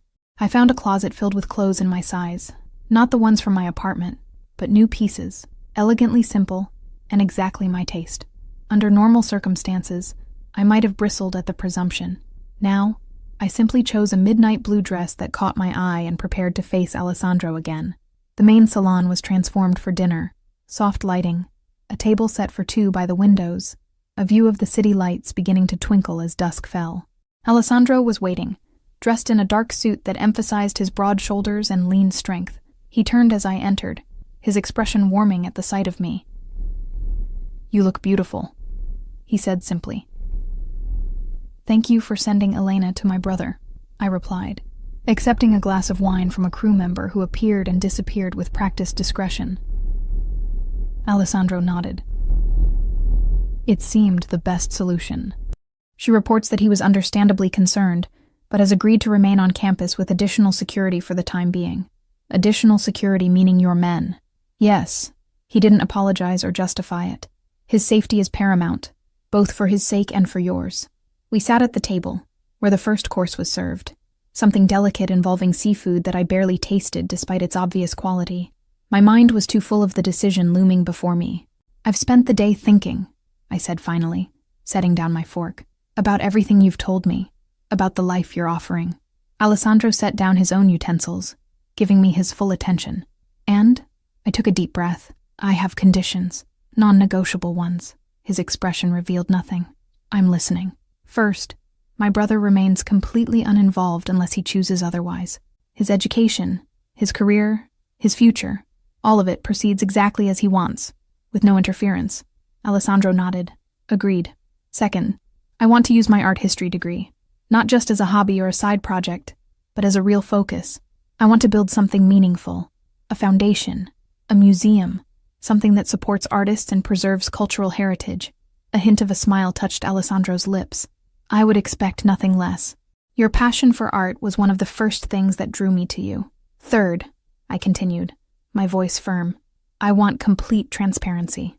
No more secrets, no more surveillance without my knowledge, no more manipulations.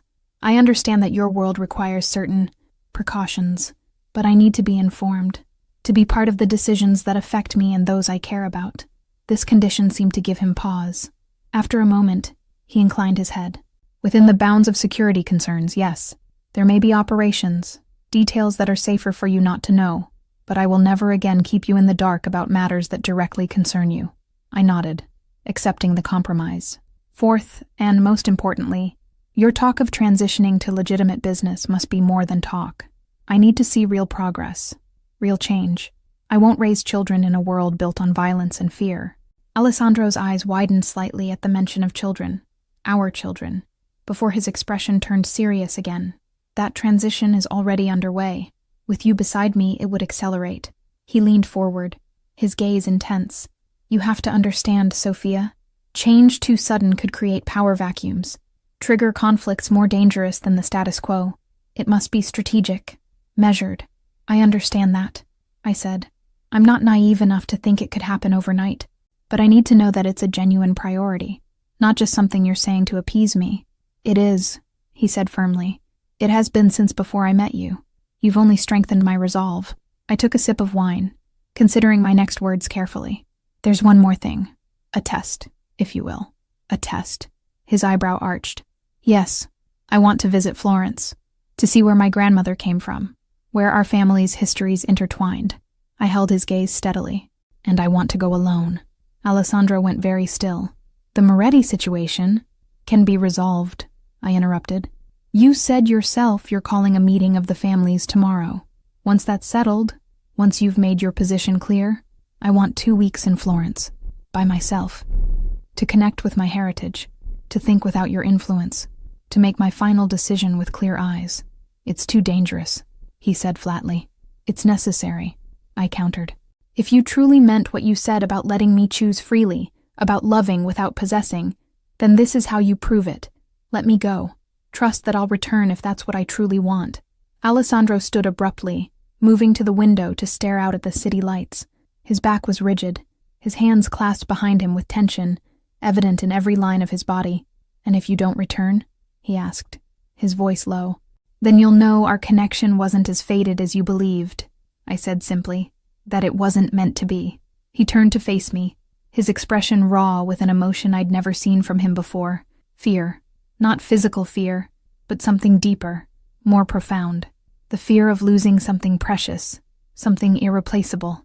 2 weeks, he said finally, with security of my choosing, but at a distance, watching over you, not controlling you. He moved back to the table, his eyes never leaving mine. And then you'll return to give me your answer? Yes, I promised. One way or the other, I'll return with my decision. Something shifted in his expression. Resignation giving way to determination. Very well. I accept your conditions. All of them. He reached across the table for my hand. But I have a condition of my own. What is that? His thumb traced the now familiar patterns on my skin. Before you go, before you make this decision that will change both our lives forever, I want you to truly know me. Not just my name, my history, my business, but me, Alessandro. His voice softened. Give me the remaining time before your trip to show you who I really am, beyond the power and the control. The man, not the Ricci heir. The vulnerability in his request touched something deep within me. Yes, I agreed. I want to know that man. Relief washed across his features, quickly controlled. He raised my hand to his lips, pressing a kiss to my knuckles. Then we have a deal, Sophia Riley. The following week passed in a blur of revelations and connections. True to his word, Alessandro opened himself to me in ways I suspected few had ever seen. He showed me the art collection he'd been building since his youth, not just valuable pieces acquired as investments, but works that spoke to him personally, that moved him. He shared memories of his mother, who had died when he was 14, a gentlewoman who had loved poetry, and had taught him that strength could exist alongside compassion. He introduced me to the legitimate side of his business empire, where brilliant minds were developing technologies and investments that had nothing to do with the shadows of his family's past. And at night, he would tell me stories of Florence, of sun-drenched piazzas and ancient stones that had witnessed centuries of loves and feuds and reconciliations. He spoke of the villa that had once belonged to my grandmother's family, now rebuilt as part of the Ricci holdings, but maintaining elements of its original design. It could be yours, he told me one evening, as we sat on the yacht's upper deck under a canopy of stars, a connection to your past, a place for your future. Throughout it all, he kept his promise about transparency. I was included in security briefings, made aware of threats and how they were being handled. The meeting with the families had gone as planned, a show of strength that had forced the Morettis to back down, at least for now. My brother remained safe at his university, with security that was visible enough to reassure me, but discreet enough not to disrupt his life. Most surprisingly, Alessandro kept his distance physically, never pressing for more than the occasional touch of hands, a kiss on the cheek, an embrace that lingered, but didn't demand. He was giving me space to choose, truly choose, without the complication of physical intimacy clouding my judgment. The night before my departure for Florence, we stood on the yacht's bow, the lights of Manhattan creating a glittering backdrop. I wore the Rossi pendant, which had become a talisman of sorts, a connection to a history I was still discovering, still reconciling with the woman I had been, and the woman I was becoming. Are you afraid? Alessandro asked quietly, standing close beside me, but not touching. Of Florence? No, I replied. Of the choice I have to make? Yes. He turned to face me, his expression more open than I had ever seen it. I have one more thing to show you before you go, something I've never shared with anyone. Curious, I followed him to his stateroom, where he unlocked a small safe hidden behind a painting. From it, he withdrew a leather-bound journal, its pages yellowed with age. This belonged to my mother, he said, handling it with reverence. Her private thoughts, her hopes for me, her fears about the world I was being raised to lead. He held it out. I want you to take it with you to Florence, to understand the woman who raised me, who tried to balance the darkness of our world with her own light. The gesture stole my breath, this fiercely private man, offering me something so personal, so vulnerable. Alessandro, I began, but he shook his head. No speeches, no promises, he said gently. Just take it, read it, and when you return, whether as my future or as my past, give it back to me. I accepted the journal, cradling it carefully. I will. The next morning, as dawn broke over the city, Alessandro accompanied me to a private airfield, where a jet waited to carry me across the ocean to Florence. The security team he had arranged was already aboard, professionals who would watch from a distance, ensuring my safety without constraining my freedom. At the foot of the jet's stairs, Alessandro took my hands in his. 2 weeks, he said, his voice tight with emotion he was clearly struggling to control. And then your choice. 2 weeks, I confirmed. Thank you for letting me do this. His smile was tinged with sadness. I'm learning, Sophia. Learning that love without trust isn't love at all. He released my hands reluctantly. Florence is in your blood. Let it speak to you. And then listen to your heart. He stepped back, maintaining his composure with visible effort as I climbed the stairs. At the top, I turned for one last look. Alessandro Ricci stood alone on the tarmac, powerful, yet somehow vulnerable, watching me with eyes that held both fear and hope. 2 weeks to connect with a heritage I hadn't known existed. 2 weeks to decide between the safety of the life I'd known and the dangerous allure of the world Alessandro offered. 2 weeks to determine whether the pull between us was truly destiny or merely an infatuation born of power and novelty. As the jet lifted into the dawn sky, I opened his mother's journal, my fingers tracing words written decades ago by a woman caught between worlds, much as I found myself now. The first entry began with a quote that sent a shiver through me. We do not choose our destinies. We can only hope to meet them with courage. Florence awaited, with all its beauty and history and ghosts. And after Florence, a choice that would determine not just my future, but the future of 2 bloodlines that fate or chance had brought together again after generations apart. I closed my eyes, feeling the weight of the Rossi pendant against my skin, the leather binding of Maria Ricci's journal in my hands. Whatever I decided, whatever path I chose, I knew with absolute certainty that the woman who would return from Florence would not be the same one who had spilled wine on Alessandro's suit 6 weeks ago. That woman, the waitress with deferred dreams and limited horizons, was already gone, transformed by the fire Alessandro had seen burning within me from the beginning. Whether I returned to him or walked away, that fire would never be extinguished again. 2 weeks. And then a choice that would change everything, forever. 3 weeks later, the Italian sun warmed my face as I stood on the terrace of the villa, gazing out over the rolling Tuscan landscape. Vineyards stretched toward the horizon, their neat rows creating patterns of green and brown against the hillsides. In the distance, the spires and domes of Florence caught the late afternoon light, gilded with the same golden glow that had captivated artists for centuries. 2 weeks in Florence had stretched to 3, my exploration of my heritage and my future requiring more time than I had anticipated. Alessandro had granted the extension without question when I'd requested it, a small but significant demonstration of his commitment to giving me true freedom to choose. I heard footsteps behind me, familiar now, the measured tread of a man who moved with purpose and certainty through the world. I didn't turn, keeping my gaze on the landscape, as Alessandro came to stand beside me at the stone balustrade. It's beautiful, he said quietly, not looking at me, but at the view I was admiring. Yes, I agreed. I can see why my grandmother missed it, even after building a new life in America. We stood in silence for a moment, the space between us charged with everything that remained unsaid. I had returned to the villa, once my family's, now his, 3 days ago, but we had not yet spoken of my decision. He had given me space, patience, allowing me to reacclimate to his presence after weeks apart. You've restored it well, I said finally, gesturing to the villa around us, honoring its history while making it your own. Alessandro's gaze shifted from the landscape to me. Some things are worth preserving, even as they transform. His eyes searched mine. You've changed. It wasn't a question, but I answered anyway. Yes. My hand went to the Rossi pendant at my throat, a gesture that had become habitual during my time in Florence. I found pieces of myself I didn't know were missing. In the ancient city of my grandmother's birth, walking streets where both Ricci's and Rossi's had once wielded power, I had felt connections to a past that helped me understand my present and imagine my future. I had visited museums and churches, had spoken with old shopkeepers who still remembered stories of the families that had once controlled the city's fortunes. I had sat in sun-drenched piazzas, reading Alessandro's mother's journal, finding in her words an echo of my own struggles, a woman balancing love with independence, passion with principle. "And your decision?" Alessandro asked, his voice carefully controlled but unable to hide the tension beneath. I turned to face him fully, taking in the man who had upended my life, who had seen something in me I hadn't recognized in myself. In our weeks apart, his presence had never faded from my thoughts, his intensity, his complexity, the vulnerability he had shown only to me. "My time in Florence helped me understand something important," I said.